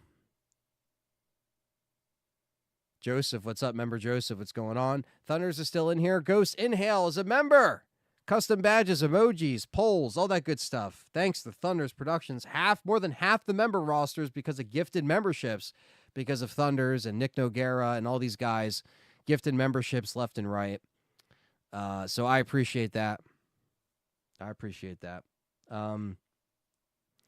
Just been carving pumpkins. You looking dapper, and thank you, Christine. Thank you. I'm trying to pull off the Christopher Moltisanti from Sopranos. I don't know if you've ever seen Sopranos, but very nice carving pumpkins. I actually haven't done that in a couple years.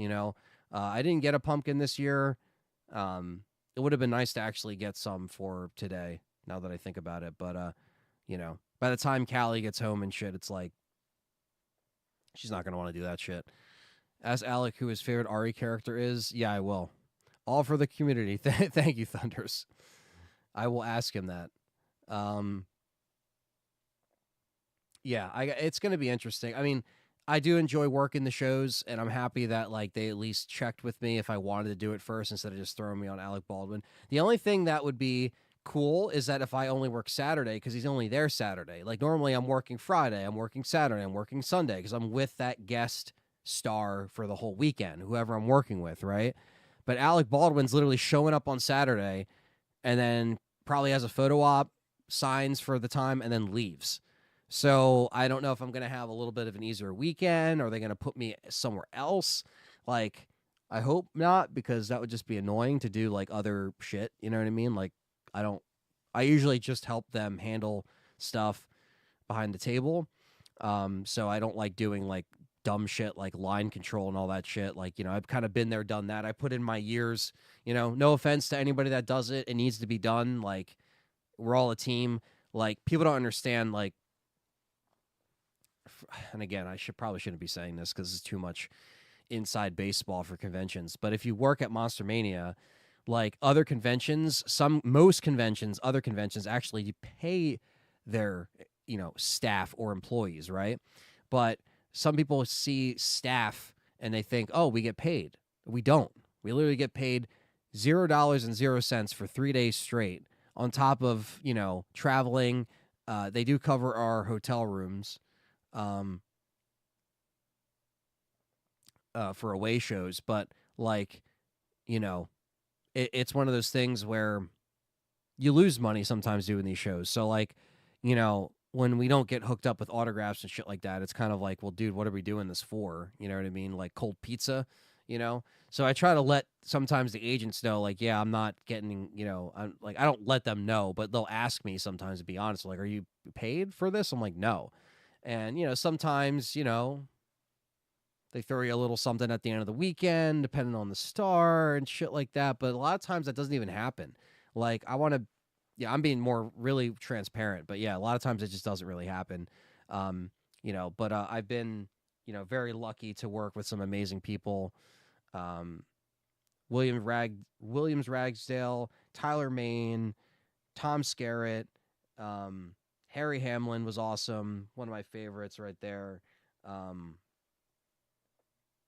Georgie from It remake, he was a really nice kid. Amelie from Terrifier, who played a little pale girl. Uh, who else did I work with? David LaBrava from Sons of Anarchy. Uh, Ted Raimi, Sam Raimi. I worked with some awesome people. So, I'm very grateful that I've been able to do this for as long as I have. Um, we went to Scarefest walkthrough thing for Halloween. People jumping out at us, chasing you through mazes and shit was really good. That's awesome, Christine. That's cool that they got a lot of stuff like that going on in the UK. Because I always wonder, like, how do you guys over there, like, how do you celebrate Halloween? As far as like, do you have a lot of like haunts and walkthroughs and stuff like that? And I'm sure everywhere has it. I mean, that's like standard, but like,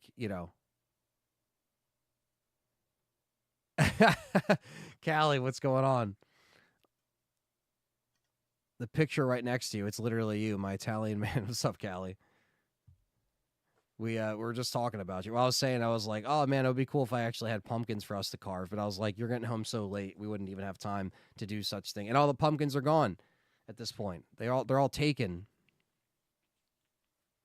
Um, but yeah, the haunts and over here are always good. Like, you have to travel. Like, there's some good stuff in Jersey. Some you have to travel to Philly and PA for, but I mean, Philly is PA, but like Philly is the stuff in the main city is just like different than the ones in the outskirts of PA.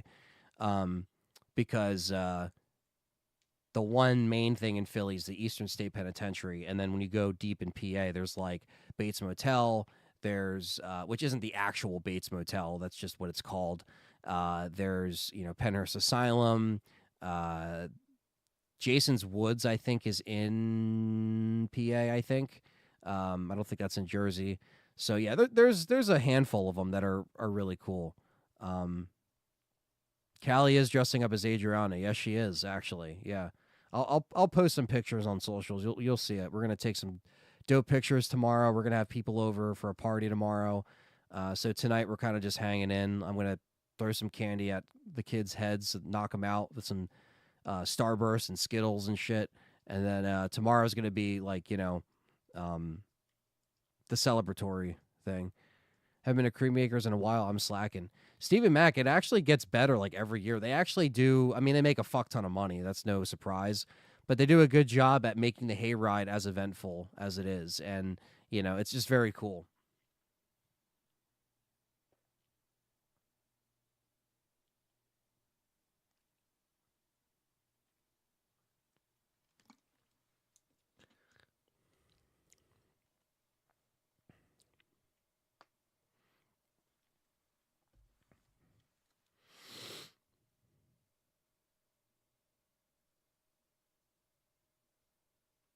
Looking like Anthony Draken. Nice. No sitting on any cats. I know, right? Don't sit on the dog. Don't sit on the cat. Yeah. In fact, I got James right here. Actually, you can kind of see him. Uh, Never seen them near where we lived before. Think this was the first year. Was worth going. I think the UK is more crazy with Halloween now, thanks to the US. I love Halloween. Yeah, I mean that's really cool. Yeah, because I think I don't know. I just like keeping traditions alive, man. There's actually something really like heartwarming about seeing kids enjoy Halloween because it reminds me of a time where we used to enjoy Halloween as kids when it was still like new and like fresh and like you know not that it feels like it's like any less, but as you get older, some holidays don't hit as much as they used to, and some do. Halloween for me always kind of hit on a certain level of like there's something about New Jersey fall um, that I always loved. The crisp fall air, the leaves falling. The neighborhood that I used to trick or treat in is like right down the street, so um, it is very nostalgic. You know what I mean? It used to be my grandmom's neighborhood, so we used to go there, and we used to walk around, and that was it, man. It was definitely a fun childhood growing up with Halloween, and my favorite memory is trying to be Leatherface in the first grade Halloween parade, and the teacher had to say no, so I had to go as an army man, like a soldier.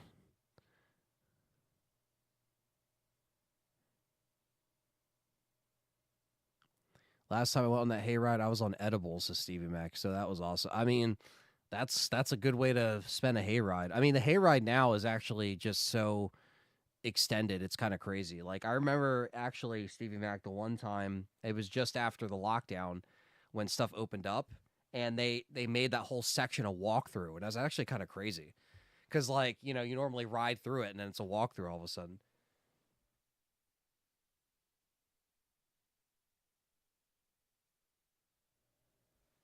We'll post a picture so you guys can see our whole costumes. Yeah, definitely. Yeah, I'll post some stuff on Instagram and Twitter and all that good stuff.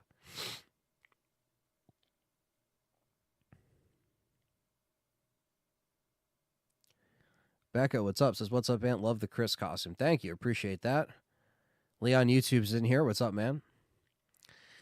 Yeah, it's funny. It's like, everyone else is coming in here earlier saying I was something else. And it's like, nope, I had to put it right here just to show people. It's Chrissy from The Sopranos. Dressing up as Art the Clown. Nice. That's a good one.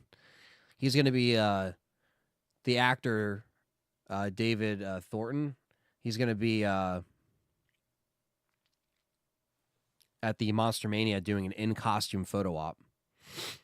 So that'll be cool. I did a big paintball zombie shoot course last year outside of Dallas. Good stuff. Yeah, actually, Jeff M., the one we're talking about, it's called Creamy Acres. They do a separate thing that's like a separate paintball shooting thing that you can also do. And I've never done it, but like I've always kind of like, messed with the idea of doing it. Eli, what's up, man? Happy Halloweeny. Christine says, we always used to have big family and friend Halloween parties when I was young. Dressing up, decorating the house was good fun. Yeah.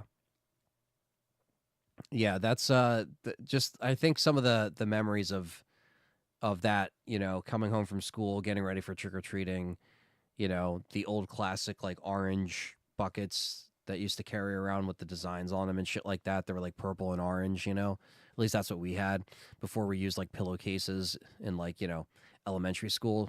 I feel like elementary school is when you started to pull out the pillowcase, like, yo, I'm filling this fucking thing up, And you go to the rich neighborhoods and you get the fucking king size bars. And there was a time when we switched our neighborhoods. Instead of the one neighborhood, we went to like a more rich area where my cousins lived. And it was like, oh, you get the fucking king size bars. That was always the like, oh, that house has the king size bars. You know what I mean?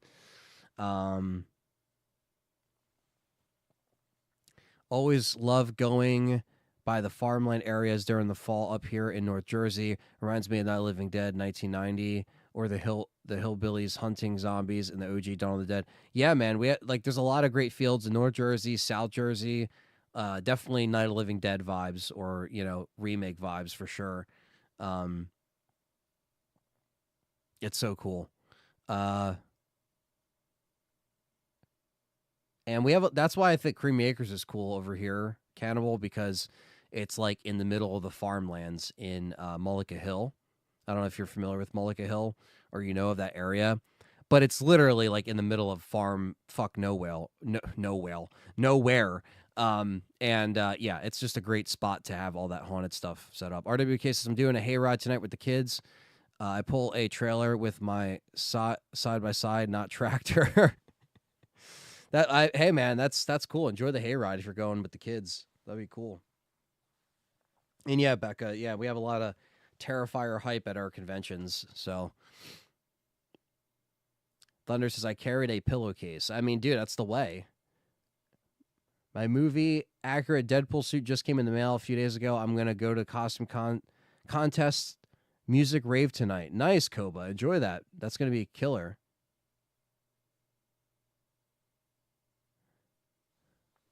Pillowcase. Take a duvet cover. Duvet cover. What the hell's that? Am I missing something here? I grew up way out in the country, so never went trick or treating, but still had some great Halloween memories of celebrating with family and friends. Yeah. I mean, even if it wasn't just trick or treating, it was just kind of the stuff around Halloween that was just always fun. And I know, like, as some people get older, I see this in some of my friend groups where it's like some people care less and less about Halloween as we get older, but I always try to keep a lot of the festive stuff alive. Um, Come down to my farm. I'll put your ass to work. No trick or treating, says RWK. He's like, shit needs to get done.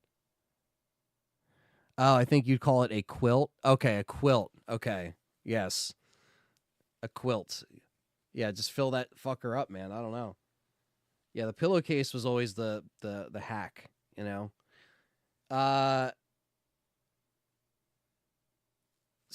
yeah, I did see Terrifier 3, and I did enjoy it. Actually, it was probably my second favorite, right next to the first one. So I'd rank them 1, 3, 2.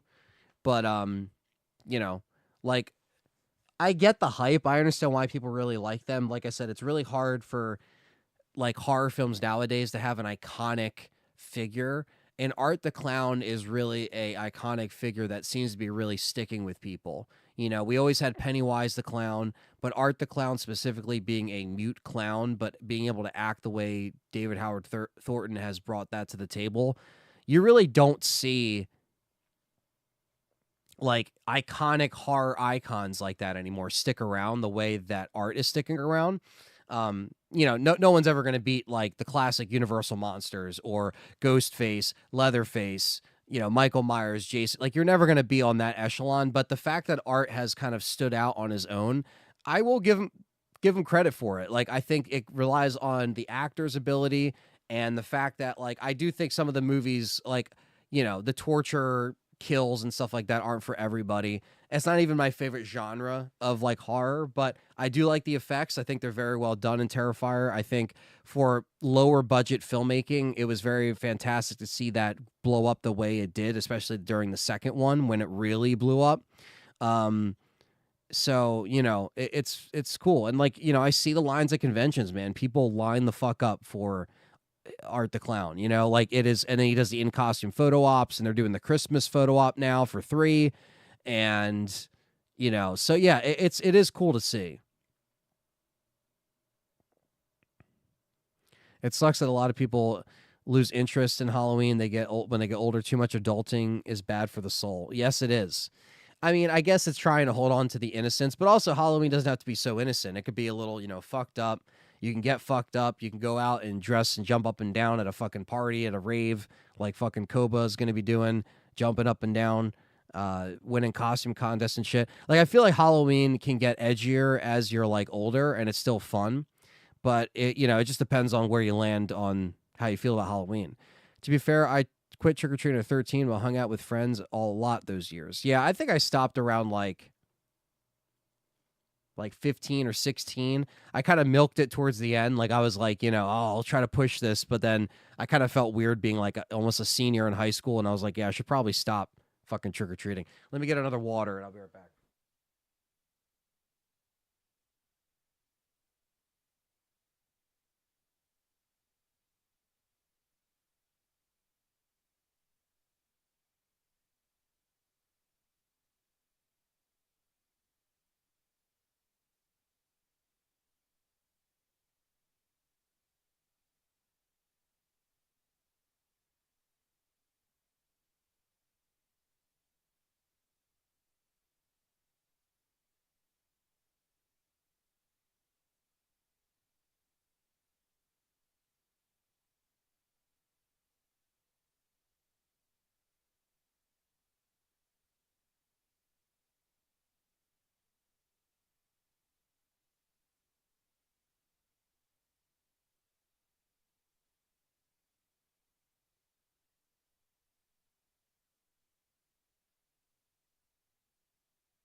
My Jessie Messy is just sitting on the couch looking all cute. Being a little Halloween kitty.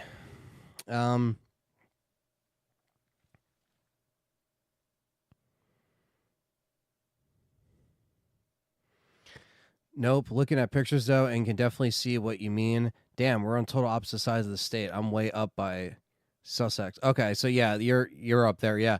Yeah, it's kind of crazy, right? Like how, like we both kind of have areas like that are similar, but we're just like 2 to 3 hours apart. You know what I mean?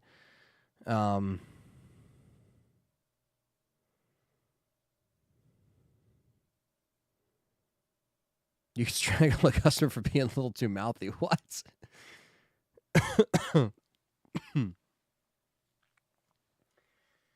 I kind of went through my horror picks, really. I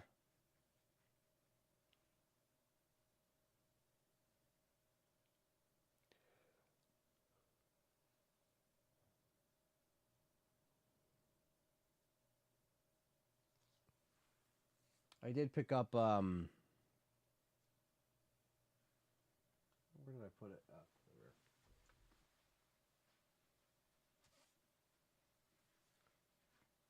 I don't know if anybody is into all my British friends in the chat, but obviously Americans know them too. The Cure put out a new album, the first album in 15 years, and I have it. I got it early yesterday, thanks to Sky Valley Records. Chuck, the man. Pretty fucking cool CD. I love The Cure. Good old English band. And this one has the Blu-ray. The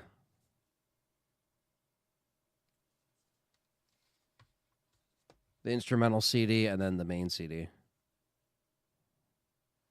So I don't know. It's not horror related, but it comes out tomorrow, and I got it. Dwayne Johnson, what's up? Says looks better, freshly shaven, and a lot younger. You know, it's all good. I know some people like the look, some people don't like the look. This is just for the costume, as you can see. I'm not going to stay like this. You can't hear me. I see my audio coming through. What do you mean you can't hear me? What is this thing glitching? What the fuck?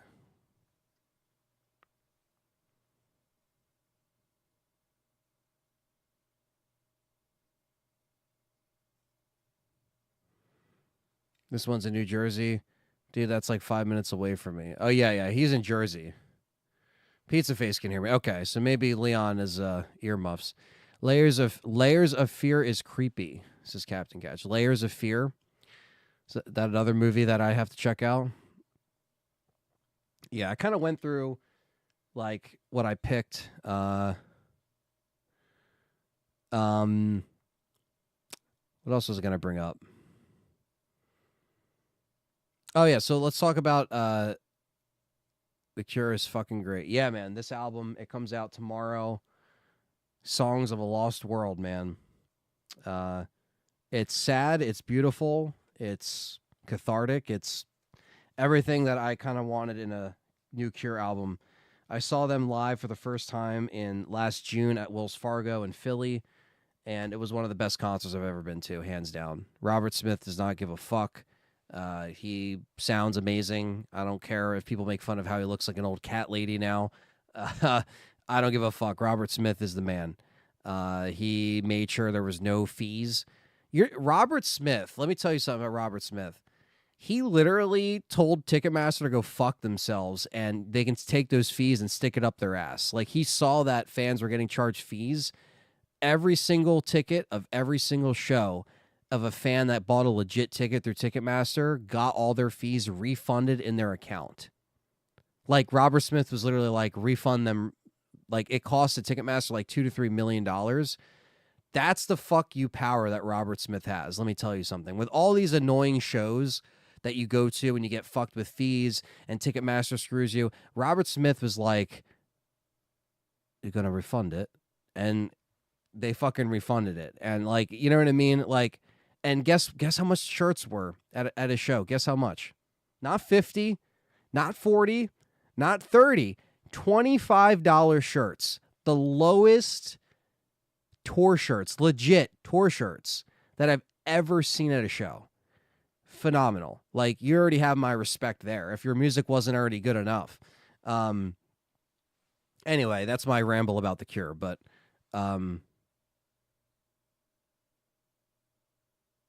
hearing him take out a piss out of interviews is funny. Yeah, exactly. I love Robert Smith. I love his attitude towards everything. Ghost just announced a tour. Don't know if you're into them. I would like to see them, definitely on my bucket list. I never really got too into Ghost. I respect their, like, you know, their image and their like their showmanship, because I know they have a lot of, like, you know, stage stuff that goes on and stuff like that. But I never actually gave them the time of day, to be honest with you. I have nothing against them. I just never actually listened to them, to be honest with you. Cannibal, I know exactly where you're at. Space Farms is trippy, especially the friggin' bear Goliath. I have video of him where he was still alive. Holy shit. I think Leon is in Virginia in the U.S. But yeah, there's a lot of counties with similar names around the states. But yeah, so I guess everybody in the chat, yes, Eli, The Cure. Everybody in the chat, let me know, what were some of your Halloween traditions growing up? Whether it was, you know, being very young, was it just trick-or-treating? What was some of your favorite Halloween movies to watch when you were a kid? It could be, you know, Are You Afraid of the Dark? It could be Goosebumps. It could be, like, did anybody have something that was, like, part of your childhood Halloween tradition when growing up?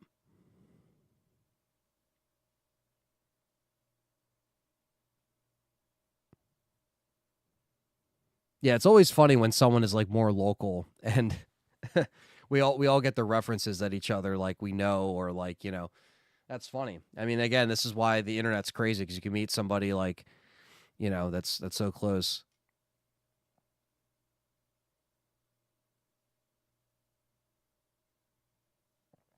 This isn't a wig. This is real.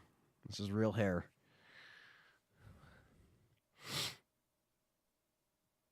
Oh, you're good, Leon. I just wanted to make sure my thing wasn't messing up. I was like, because I see it unmuted and I see, like, the audio thing going back and forth. I was like, hopefully it didn't fuck up. I'm also going to be handing out Deadpool stickers tonight. Dude, you're the man.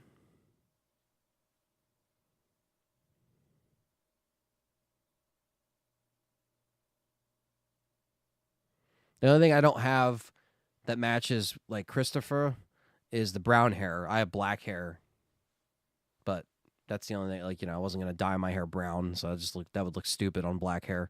So that's the only thing that Christopher has over me, is the brown hair. But, you know,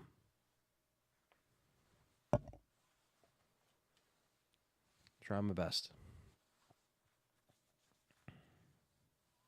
Ghost is a great concert, says Jeff. If you get the chance, check them out. It's a good experience live. Yeah, that's the thing. Like, I always think live shows, you know, a lot of times for me, really do sell me on bands that, like, I typically wouldn't maybe go out of my way to listen to. Like, there's been so many bands I've lost count that, like, have really, like, put me, you know, they put me over to their music just watching them open for a band that I was there to see.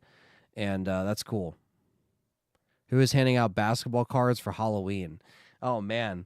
No basketball cards. I should hand out old baseball cards, actually. Speaking of which, yeah, the kiddos are probably going to come here around, like, 3, so I'm going to start, you know, handing out candy soon. I'm going to put on a horror movie, chill by the front door, and start throwing candy at some fools. Did you hear Alien and Predator movie is happening? An Alien versus Predator movie might be happening. Yeah, I heard about that. I heard there's a couple things in the pipeline. I don't know. Like, I don't hate Alien versus Predator. I don't hate Alien. I don't hate the Predator universe. Like, I don't hate them. I'm just like, do you really have to constantly just run this shit into the ground? I don't know.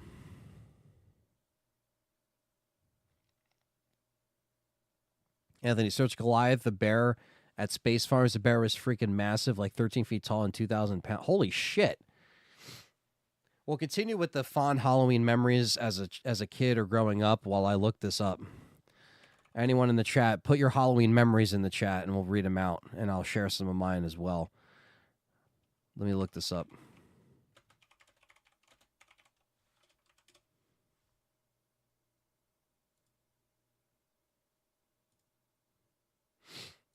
Holy shit. What happened to him?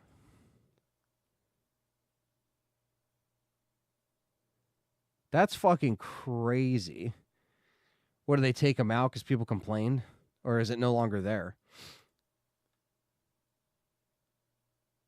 That's Hollywood for you. Don't expect anything from it. Yeah. Or them to run it into the ground.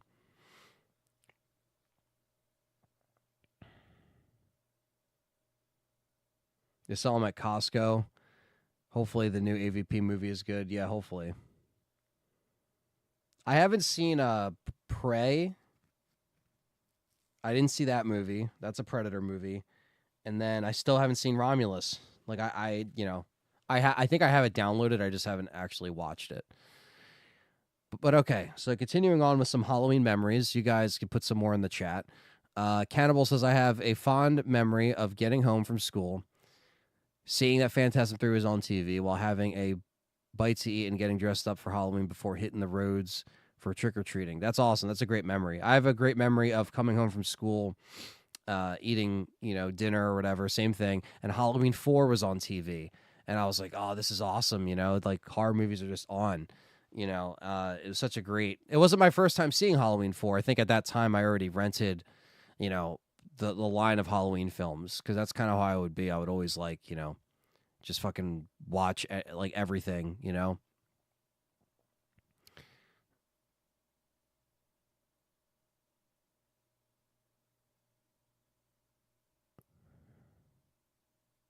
What the hell's on now?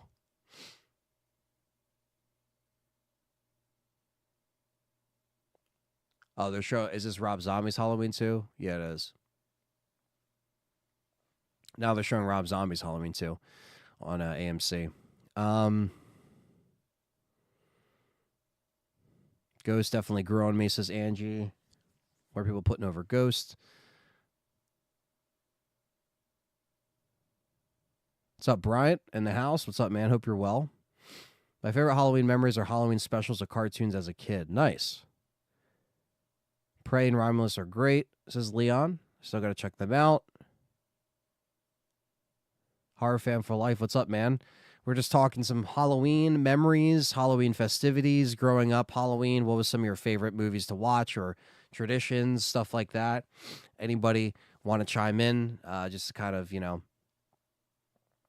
probably go for another half hour. I don't see why not. And it's time for me to start celebrating some Halloween myself. I thought this would be a cool little cozy stream. You know what I mean? Like dress up in my costume, talk to you guys about, some Halloween stuff. Because I'm always usually doing stuff on Halloween. So I'm happy I was here to stream. I used to watch Friday the 13th as a kid and cheer on Jason. Yeah, I mean, Jason had the, Jason was almost like the fucking hero sometimes. Also, when Sci-Fi had Puppet Master movies playing. Yeah, Sci-Fi always had great movies. AMC had great movies.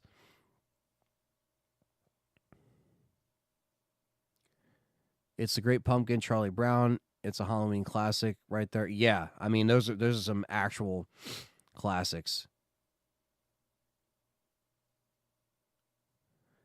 Yeah, he was a Kodiak cannibal, but might as well be a friggin' dinosaur the size. Yeah, that bear looks fucking nuts. Rob's H2 is underrated, dark and creepy. Halloween Ends is another underrated, way overhated movie. Oof. Those are some hot takes, man. I would say I like Halloween 2, H2, I should say, for Rob Zombie over Halloween Ends. I think Halloween Ends is the worst Halloween film. Right next to Halloween Resurrection. I think Resurrection is worse than Halloween Ends. But yeah, that's my... But again, we can agree to disagree. It's fine. But, Anyway, Halloween memories. No, I'm just kidding. I remember coming home from school. It's from Becca, having pizza, then going out trick-or-treating at a house where a guy would dress up as Michael Myers and chase kids. That's funny. Yeah, my favorite, that's a good point, Becca, is like my favorite was when you would see houses that really like were scary, you know? Like when you're younger and you're approaching a house and you see all these decorations and they really went all out, like that's stuff that like I'll just never forget, you know? And I actually am curious, like if I drove around, you know, the old neighborhood where I used to go to, and see how it used to get how it gets decorated now as opposed to back then, you know? Because yeah, it's such a it was such a cool thing. There was one where like yeah, the guy you had to like go under the guy's like garage. And like there was one time where we're like, is this guy even fucking open? Like, is he even, you know, because some people they just like turn off their lights. They don't want to be fucking bothered, you know, and that's fine. But like, you know, sometimes when they would do like the whole like, oh, you go in the garage and it's like a half haunted house thing, those things are always cool.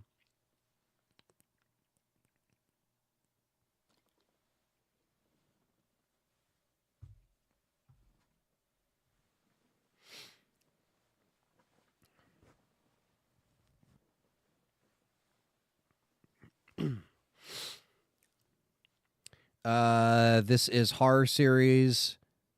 This is a horror series for a different holiday, but I'm looking forward to Thanksgiving 2 next year. Yes, definitely. Koba says, thanks for doing the stream, man. It definitely puts me in the good Halloween vibes here. Good. Yeah, no, that's awesome. It's definitely, I mean, look, it's very warm for an October day right now, but it's still very much fall. It looks like fall outside. The sun is out. It's reflecting off the leaves, the trees. You know what I mean? Like it has that, like, just that aura about it, you know, that fall smell, the fall vibe, like, is definitely in full effect, especially at night, because that's when it actually gets colder. We've had a really hot October this year. Um, so yeah, it's just very cool to just take it all in. I love this time of year, guys. It's my favorite holiday. So, you know, wouldn't want to be anywhere else, spending a little bit with you guys, spending a little bit with, you know, some horror movies with Callie, with, you know, just it would be a really good evening. So, I would have pizza after trick or treating, says Angie. Halloween 1970 is my favorite. None of the sequels beat it. I do agree, Leon. I think very similar to Nightmare on Elm Street. I think Nightmare on Elm Street 1 is like the best. Yeah, the guy went on out, music, fog, everything. It was awesome. Yeah, that's always great when people go all out. Christine says, still carving pumpkins and drinking rum. Damn, I want some fucking rum. What the fuck? Sharing is caring. But no, I'll probably get my drink on tomorrow, if anything. I always have hot takes. Halloween Resurrection is trash compared to Ends. At least Ends have some balls to try something different and was well made, my opinion at least. Yeah, yeah, I mean, I think Resurrection was definitely dog shit, though. I think, you know, Busta Rhymes doing Kung Fu and Michael Myers will never not be funny. I know. And there's actually a really funny video online. It's a really cool guy. Maybe one day I'll actually talk to this guy because I do enjoy his content. But he documents a lot of his like experiences going to the movies from the '90s. You know, like from the actual '90s, like videotape, and he recorded himself going to Resurrection for the first time when it came out in 2002 in July of 2002. And his friends come out of the movie and they're like doing the fucking kung fu shit. Like it's just so funny. Like it was even funny back then. I mean, it was just like so ridiculous.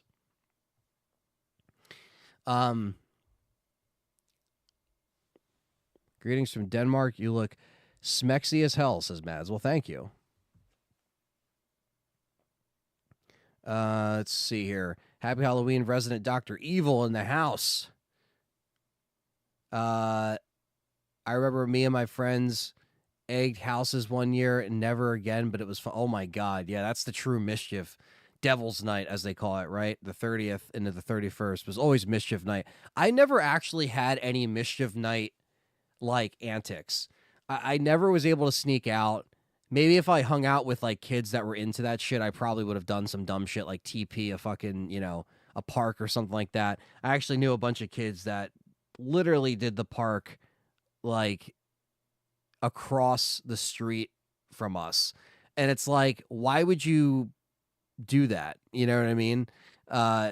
It's right across the fucking street. like obvious, you know, like why would you make it obvious? You know? Um I don't remember any memories, Ant, but I will say I want to watch Transformers 1 this morning, and I really enjoyed it. It was good and fun. Looking forward to the second one and what they do. I haven't seen that yet, Dwayne, but that's good to hear you enjoyed it, man. Uh, let's see here. Becca says maybe biased, but I just feel like Jersey Halloween's hit different. The leaves, it's usually colder, but Jersey is, yeah, no, honestly, yeah, Jersey fall just hits different. That's all I know.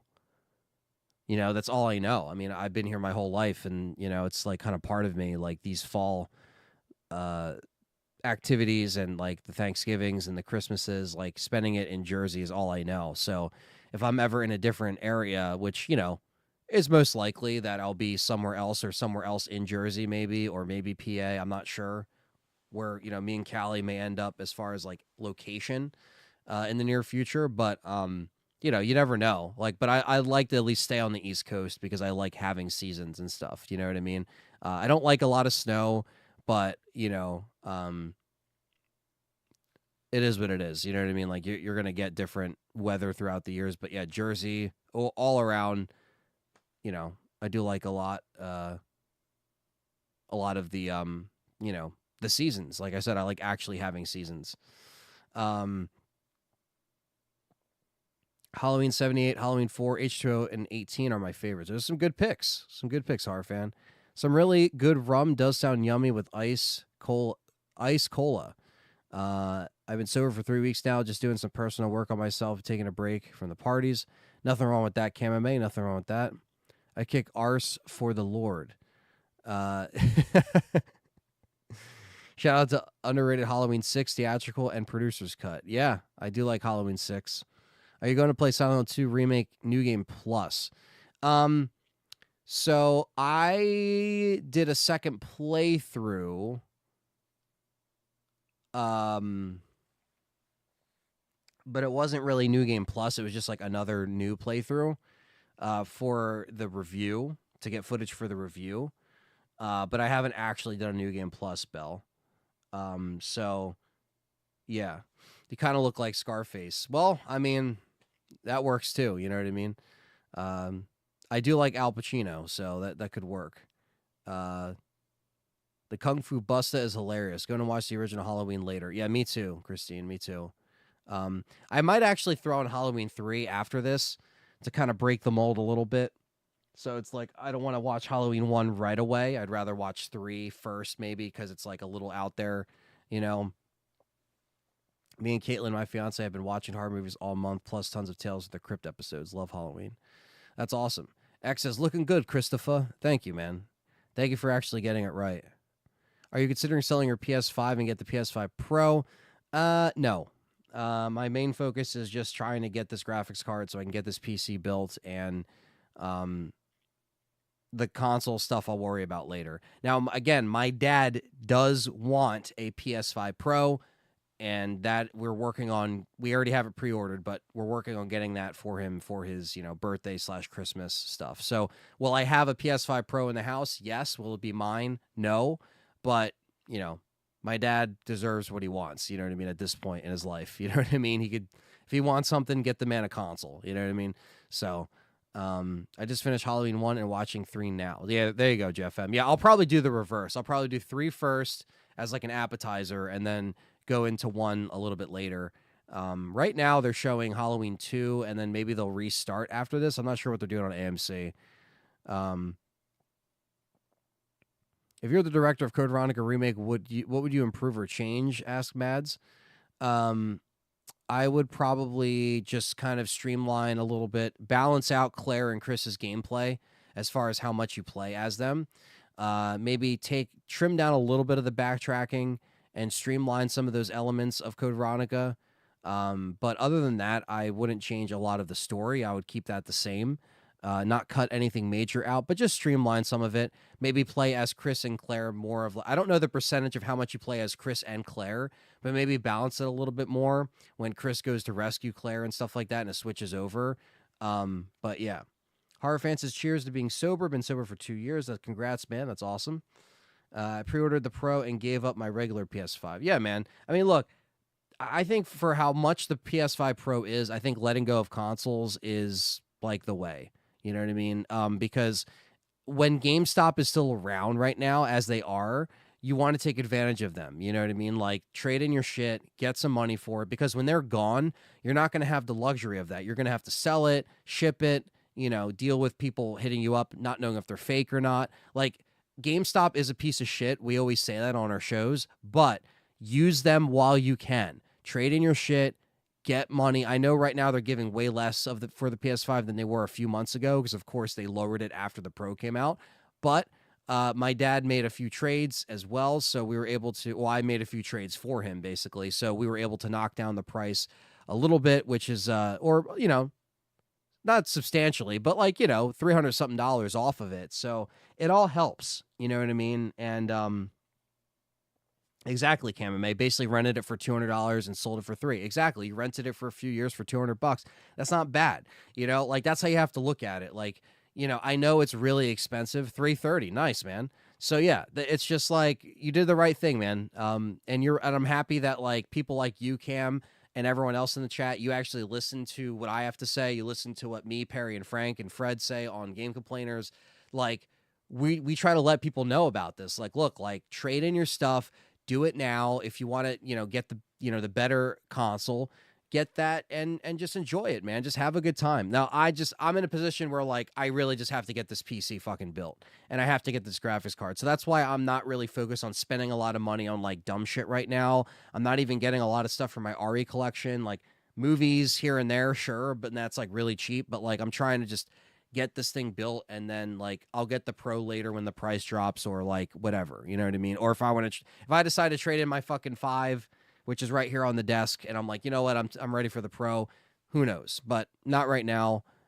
It's fine if people want to get it, but like I'm just in a different position than other people, Code Veronica and Zero are not confirmed. Nothing's confirmed right now. It's just kind of speculating.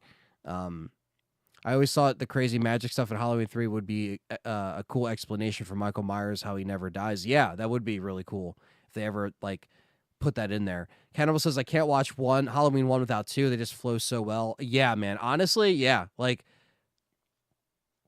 Halloween 2 is like the time to like by the time you're done Halloween 1 on Halloween night, that's when the kids they stop coming to your door, the trick-or-treaters are gone, you pop in Halloween 2, and that's just like a perfect fucking. My favorite timeline is Halloween 1, 2, H2O. That's like my favorite timeline. I know there's a lot of Halloween timelines. 1, 2, H2O. I want a Christopher's Wesker fight, maybe a quick time event. So, Mads, I think they'll probably include that fight that happens in Code Veronica X in the actual game this time. That's another thing I would do. Basically, rented it for $200 and sold it for $330. I already read that. Halloween 5 is one of the scariest masks, the witch-style mask. He looks very evil.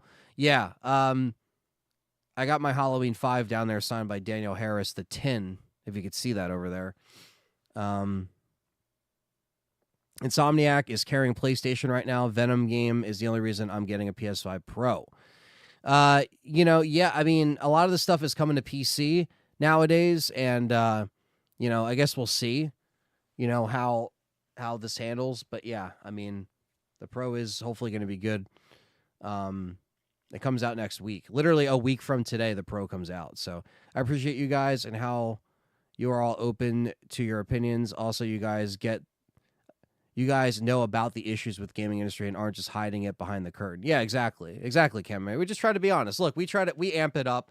We say crazy shit sometimes. We try to entertain you guys, and I think some people misunderstand, not you guys, but like other randos that come into our podcast sometimes, as they think we're just like a bunch of haters. They don't realize that we amp stuff up.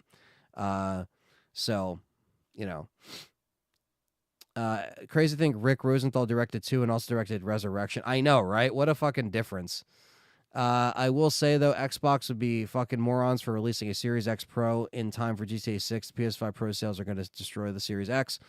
Well, yeah, I think PS5 sales in general are already destroying the Series X, but if they had an Xbox Pro, if they actually had that, I wonder how those specs would hold up. You know what I mean? Who knows? Matt says, how many Halloween movies do you want? Yes. That's the answer.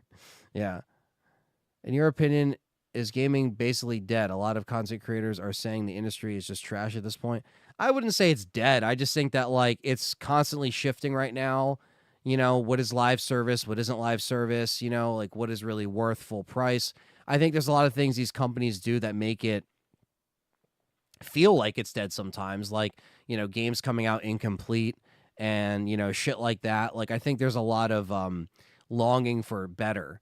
You know, a lot of people want to see these things do better.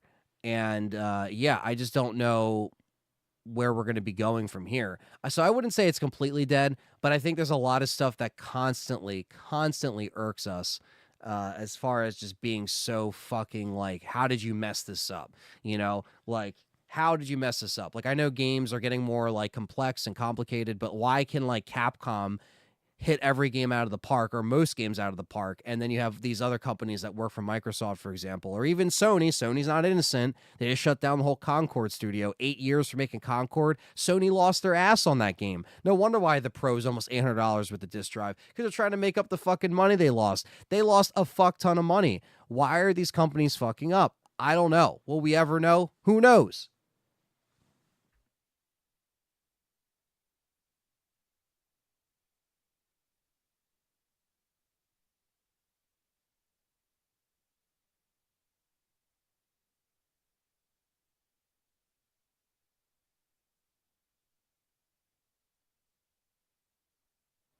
Who knows?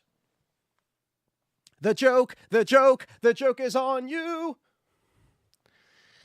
Just roll out the PS6 and the new Xbox and Nintendo console. Stick a fork in this shit. Yeah, Thunders. I mean, yeah, it's pretty much over at this point. I mean, this gen is just so shitty, and the Pro's good. Like I said, I'm happy that's coming out, but like, it's not like that's gonna save the gen. You know, uh, I don't know. Honestly, Mads, to be honest with you, I think we might get another GTA 6 trailer at the Game Awards. I just have a feeling, but maybe not. I don't know. A lot of the rejects that have been ruining games are definitely starting to get fired and casted aside, at least. Yeah. I mean, and I agree with Perry. It's like at the end of the day, you know, there's names and shit like that. Um, and they say all these names in these press releases. And at the end of the day, we don't give a shit about that. We just want, you know, good shit at the end of the day. They need to do Halloween with Josh Hartnett and Paul Rudd. That is overdue. Happy Halloween, Venom 2010. Cannibal says fell dog. He knows the reference. The joke is on. Oh my fucking god. Might be in the minority, but I hate that Friday 13th, Evil Dead, Killer Clowns, Texas Chainsaw are chaotic multiplayer games that are super boring. Like why? So honestly, horror fan, my friend Tyler, who you might have seen on this channel at some point, he's going to be more involved with some other stuff we have planned, but for this channel, but he feels the same way. He's like, I am tired of these fucking horror games that have multiplayer. Now I don't mind Friday 13th, Evil Dead. I didn't really get into. I liked Texas Chainsaw for a little bit. I was on that for months on end, then I kind of stopped. But like he was like, dude, like just give us a good single player game. Why are this always multiplayer? And in a way, I kind of agree. I didn't play Killer Clowns either, but like he feels the exact same way, man. Like, and so, and me and him sometimes have different opinions, or we agree to disagree. So like, you know, it's funny though, because yeah, I feel like a lot of people are kind of getting tired of, so you know, horror games have decent multiplayer stuff, but yeah, it's like it depends on what it is.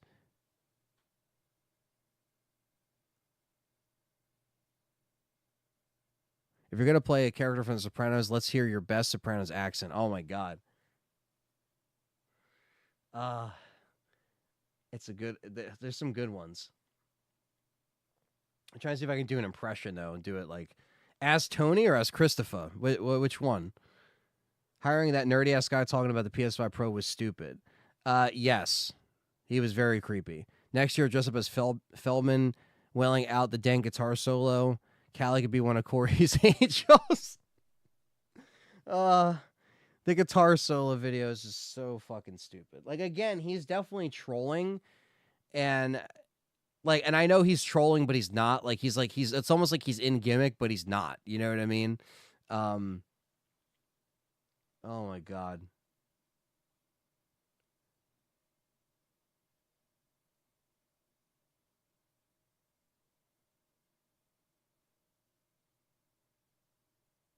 As Ralph.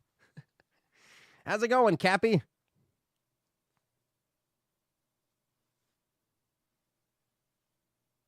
She was a whore. Whoever that is in the picture. Man, there's a lot of good Christopher lines, honestly.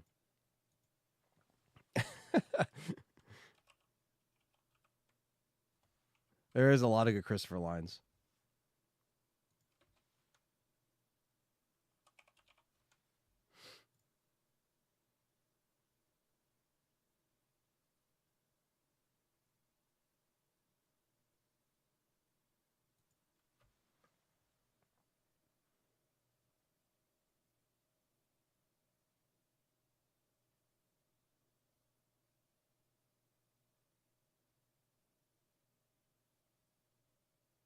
Yeah, there's so many.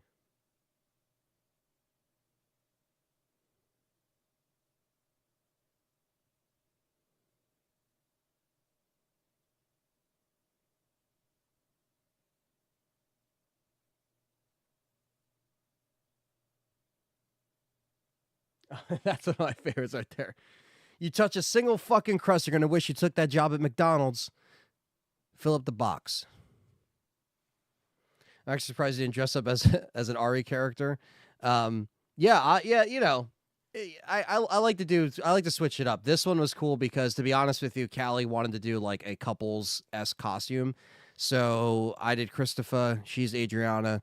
It kind of worked out, so I think that's where that kind of came from. Goosebumps versus Are You Afraid of the Dark? Oh man, I would have to say I like both Thunders, but I would say Are You Afraid of the Dark because I watched that more. Played RE6 again, and I've defended it for years, and I have to admit it's a fun, bad, chaotic game on par with Retribution. Pure semi-fun trash. Have to be honest. Yeah, man. I mean, you know, it's always gonna have the stigma. I think some people come around to RE6 these days. Some people still realize that some things are very weak about that game. Um, sorry, I'm just making sure the cats are getting fed properly. Hold on one second. Because fucking Mugen will go for the other bowl.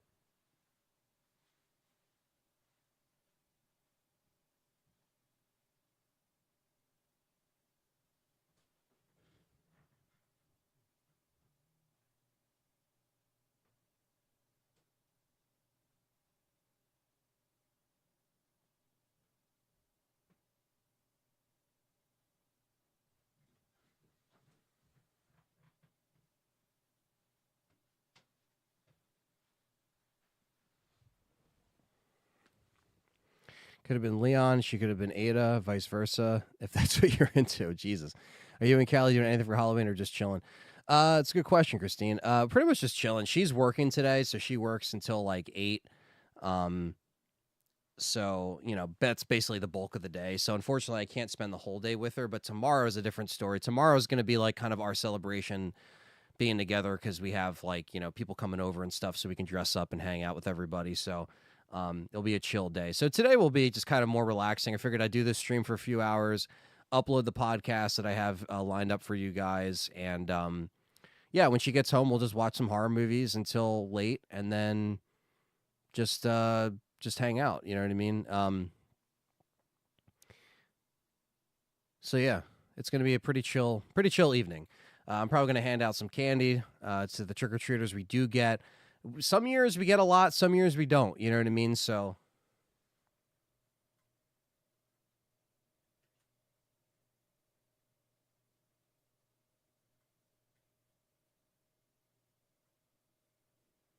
I'll leave you here, you one shoe cocksucker.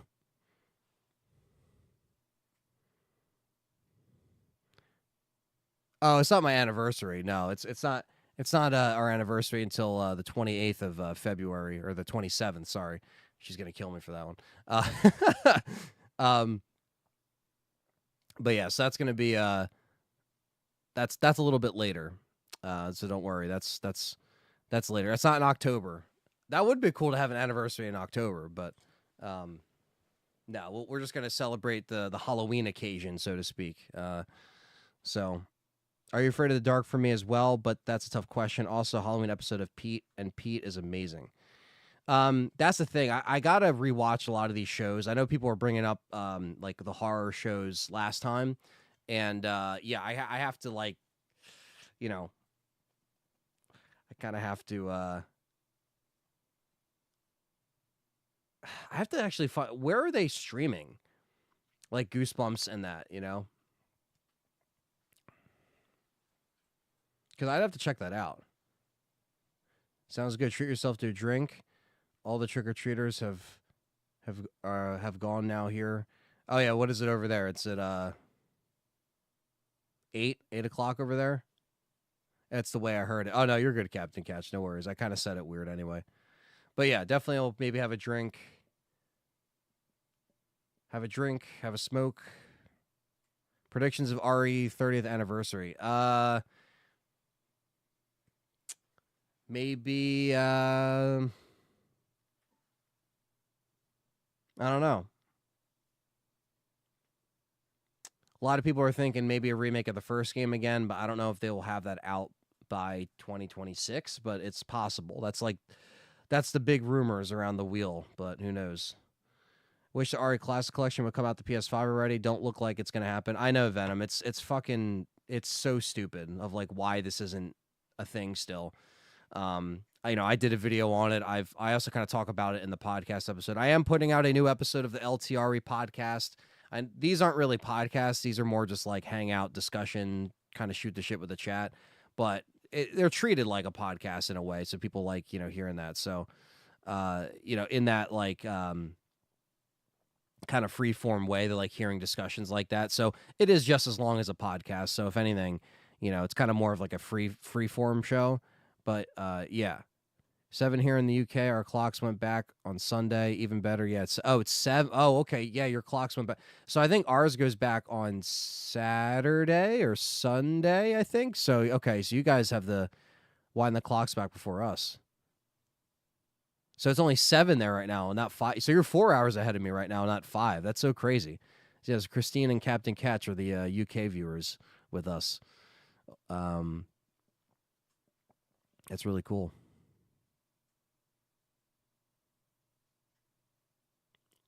Yeah, I mean, it's the classic collection, man. Like, I really want to see it happen. I really do. You know what I mean? I just don't know why we are constantly, like, getting screwed over by these subscription services, And I don't want to beat a dead horse because, like I said, I bring it, up on the podcast later. But, yeah, it's just like, it's an argument that I understand why fans are just like, why are all these other companies doing it? And, we can't do this. And then when it comes to the subscription specifically, is Dino Crisis and Resident Evil Director's Cut are locked behind not the lowest paywall of Plus, but the highest paywall for premium. You know what I mean? Like, what the actual fuck? Doesn't make any sense. Doesn't make any sense. But here we are.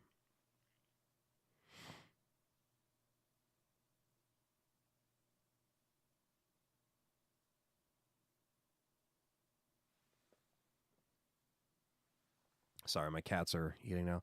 So full episodes of old Nickelodeon shows are on YouTube, but the quality sadly isn't great. We should start putting them back out, a print DVD. Yeah, maybe I have to like find them online, if you know what I mean. Like, find them somewhere, maybe download them somewhere. Because like, yeah, a lot of those shows, like I have such good memories of even seeing some Goosebumps episodes. I just don't remember all of them that clearly, or the names, or but maybe like, yeah, like I could pull some up on YouTube just for, if I want to throw something on. But yeah, I really have to like try to find them because yeah, I don't know if they have like a complete set or the old sets are only from like DVDs and shit like that. So yeah, it's like, a lot of that stuff I wish like some shows, like you see some shows get releases, you're like, why are they releasing that? Like who the fuck's gonna buy that?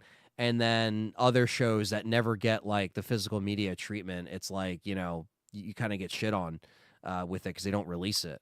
Goosebumps and Are You Afraid of the Dark are on the okay, they're on YouTube. Let me see if I can pull up So YouTube does have free movies. For those of you who don't know, they do have free movies.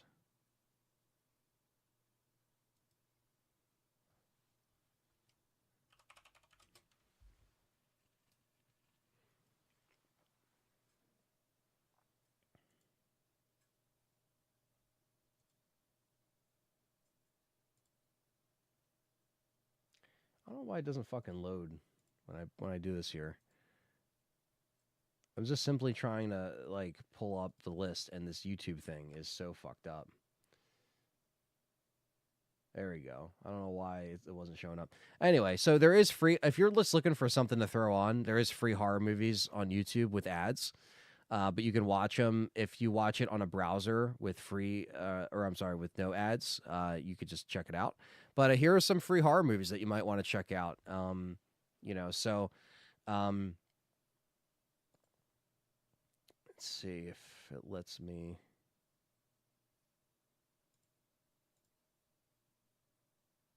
Does anyone want to fucking load? Okay. So here we go. So here are some free horror movies that you can check out. Abraham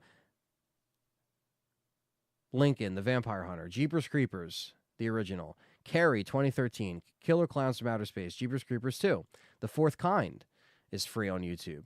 Nefarious, The Haunting, The Grudge, The Faculty, Prisoners of the Sun, The Prophecy, Return of the Living Dead 2, Darkness Falls, which I actually watched recently, really good. I mean, it wasn't my first time seeing it, but, you know. The Boogeyman, The Conspiracy. Let's see here. Is that it? Maybe that is it. I thought we listed a lot more last night on the show on Game Complainers. For thrillers, you have Wrong Turn. I guess that's a thriller. It's kind of more horror, but The Hunted, The Canyon. I guess that's it. I thought they had a lot more like free movies. I mean, they do have like a decent selection of like, you know, like some action movies. They got Terminator 2. They got, you know, Big Trouble Little China. Comedy. They got Spaceballs. Ernest Scared Stupid. So yeah, they do have some cool like Halloween-esque films, I guess. Not that I just mentioned because I didn't, you know, Terminator 2 is not a Halloween film. Big Trouble Little China is not a Halloween film, but you get what I'm saying. Goosebumps show intro was killer. At this point, Capcom hates us fans. The fact that there is a second Tomb Raider remaster of 3 through 5 and no RE1 is just sad. Yeah, I mean, they just don't really care about the legacy stuff, it seems. Like Wrong Turn, pretty underrated. I do agree. Wrong Turn 1 is actually pretty good. Exactly. Every show and, yeah, movie's free if you have the internet. Exactly. If you know where to go, just do it safely. There's a full playlist on here of... Oh, okay. So they do have... Okay, so the Are You Afraid of the Dark 3 hours long playlist. I mean, shit. That's cool. Yeah, sometimes, like, you could find what you're looking for just on YouTube, which is hilarious. So, yeah, okay, that's good to know. I'm going to have to check them out. If you've never seen Star Wars, don't watch Spaceballs first. It will ruin your experience. LOL, JK. Yeah, man, Spaceballs is awesome. Yeah, Wrong Turn. I have Wrong Turn. It was like Wrong Turn like 6 or 7, but it was just called Wrong Turn. And it was actually really good. It was kind of more of like a, not a reboot, but like a standalone like sequel. This one. Charlotte Vega and Matthew Modine. And they like technically I guess is the 6th or the 7th one, but it's just called Wrong Turn. It's kind of like a soft reboot, and it came out in 2021. Actually, really good. Because I think I only saw Wrong Turn 1 and 2. I didn't even see 3 and 4 and all the other direct-to-video. Yo, Patrick. Flannery is Nosferatu. Or not Nosferatu. Nefarious. Crushed it. Nosferatu. Why did I read it like that? Wrong Turn is total fun. Gotta love the hillbilly horror. Yeah, right? It's the horror that is forever hillbillying. Mugen. Hold on. Mugen, what are you doing?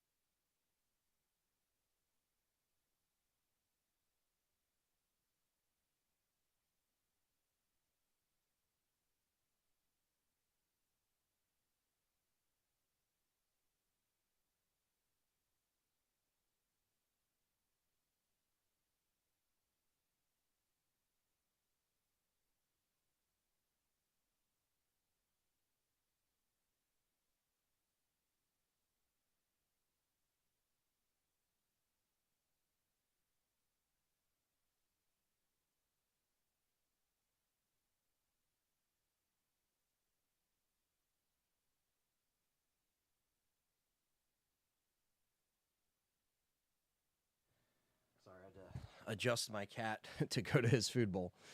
Ever seen Wolf Creek? That's a good one actually. Wolf Creek is actually a really good one, based on a true story. Yeah, I remember my parents rented that back in the day. I've seen Willow Creek with Bigfoot. I haven't seen that. Wrong Turn was a thrilling chase film. Yeah, yeah. It's been a while since I actually seen the first one. I gotta get on that. I don't actually think I even own it. Yeah, I don't. I think I just own. I don't know why. Maybe I have it on DVD down there. I have some stuff on DVD that I just never upgraded. So that's the thing. It's like I have to sort, where I put all my stuff, and sometimes it just gets like mixed up with just being on the DVDs and stuff like that. Um, yeah, Halloween 2 is on right now. What is on after Halloween 2? Maybe they'll actually show Halloween 1 on TV. Like,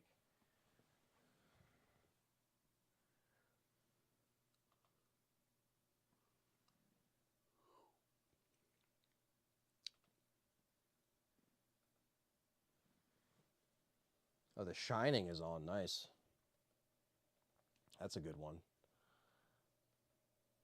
Split is on Sci-Fi. I haven't seen that. Let's see if it lets me actually.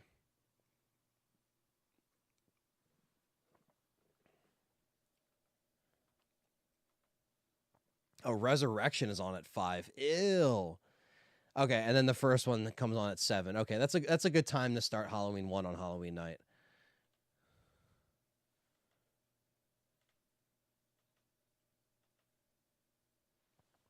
Those hillbillies had conviction. Yeah, I know, right? They were fucking around. So I'll ask this last question to the chat. Favorite Halloween candy? Go. Mine, Kit Kats. What is everyone's favorite Halloween treat or candy? Do you guys like, caramel apples? Do you like pumpkin pie? Do you like, but we can stick it to candy instead of we get too crazy. But if you guys have any other treats you want to mention, cannibals, that's not a knife. This is a knife. James, what are you doing? What are you doing?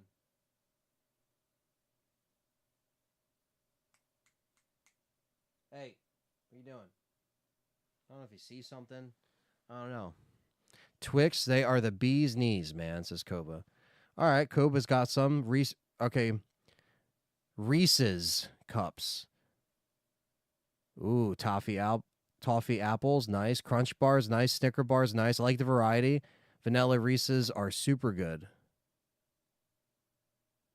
Reese's Pieces. Reese's Pieces. I appreciate the giant size bars. Hell yeah.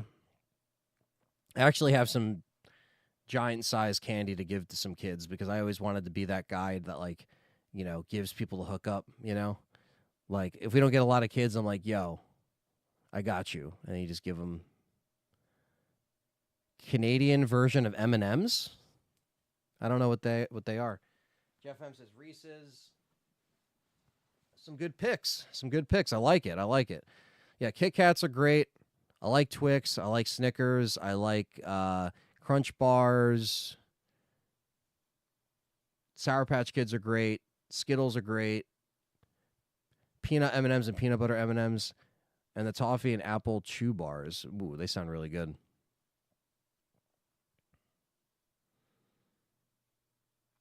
All right, you guys had some good picks. I like that.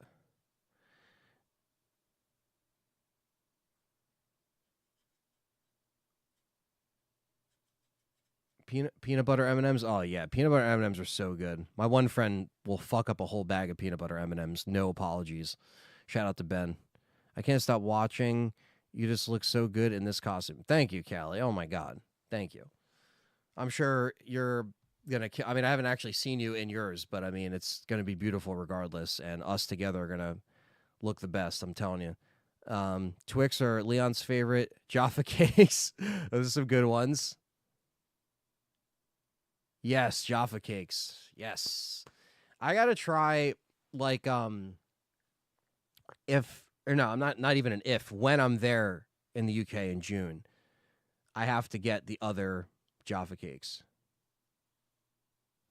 Stop eating those Reese's pieces up on the rough. Up on the rough. You got that drip, says Koba. Cookies and cream, so rare. You know what's really good? The cookies and cream Hershey bars. Great minds think alike, Captain Catch. There you go. The Jaffa cakes. No, but when I'm in the UK in June next year, I want to try more Jaffa cakes that I haven't tried, like other ones that I haven't tried. So I'm always like on a mission to try more shit when I go over there. And obviously, I wasn't there this year. I'm going to be there next year in June. So, if you guys are around in the UK,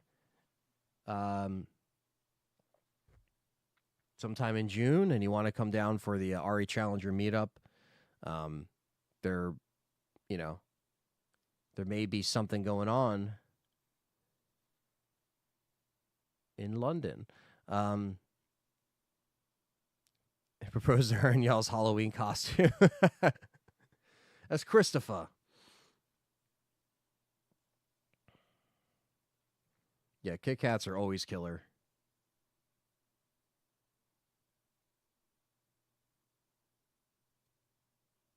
Callie said that would be so cute.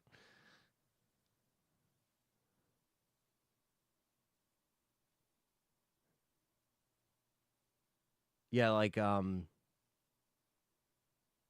right, yeah, yeah, Thunders. Thank you, man. Thank you so much for gifting the memberships. You have a great, safe night as well.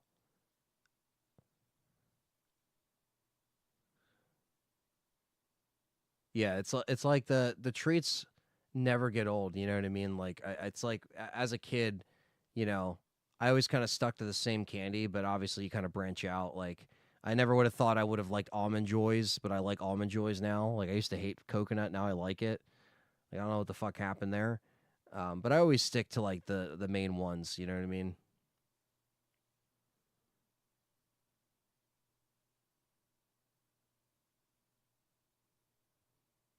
Yeah,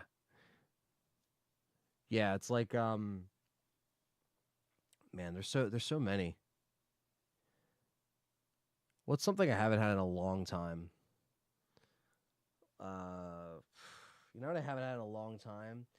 Not the Smarties in the UK. Smarties in the UK are actually really good, but Smarties over here, I haven't had in a long time. RE 2002 is a perfect movie for today. My favorite horror film. Oh, nice, man. That is a good one. That's not a horrible movie actually, and it's pretty fast. Like it's an hour and a half. Gets in, gets out, gets the point across. Reese's have to be pumpkin shaped for Halloween, otherwise there's no point.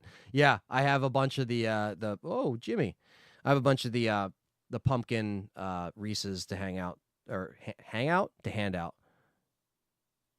Yes, ma'am, says RWK. I know.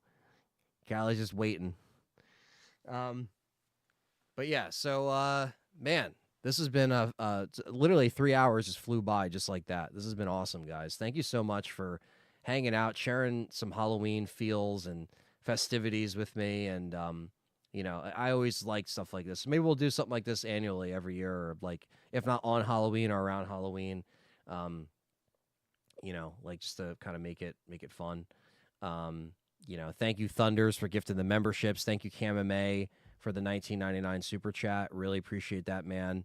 That means a lot. And oh yeah, the Reese's pretzel combo. Yeah, dude, that's fucking the chocolate and the salt. Like that just hits on another level. Coconut in Mexico is delicious, but it in the state. What? Oh, okay. But in the States, it's ass. Okay, I see what you're saying. I guess it's the preservatives. Yeah, they put all shit in our stuff. Yeah, that kill us faster. Um, but anyway, happy Halloween, everybody. Love all of you guys. Thank you so much. Stay safe. Have fun. Get a little, crazy. Carve some pumpkins. Do what you got to do. Have some fun. Go to parties. Do what you got to do.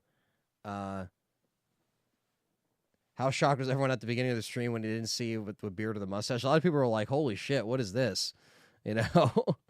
Yeah, Mimi's here too. Mimi's here.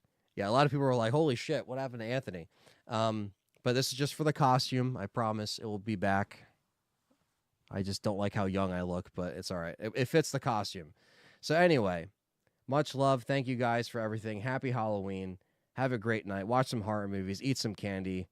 Throw some candy at some kids.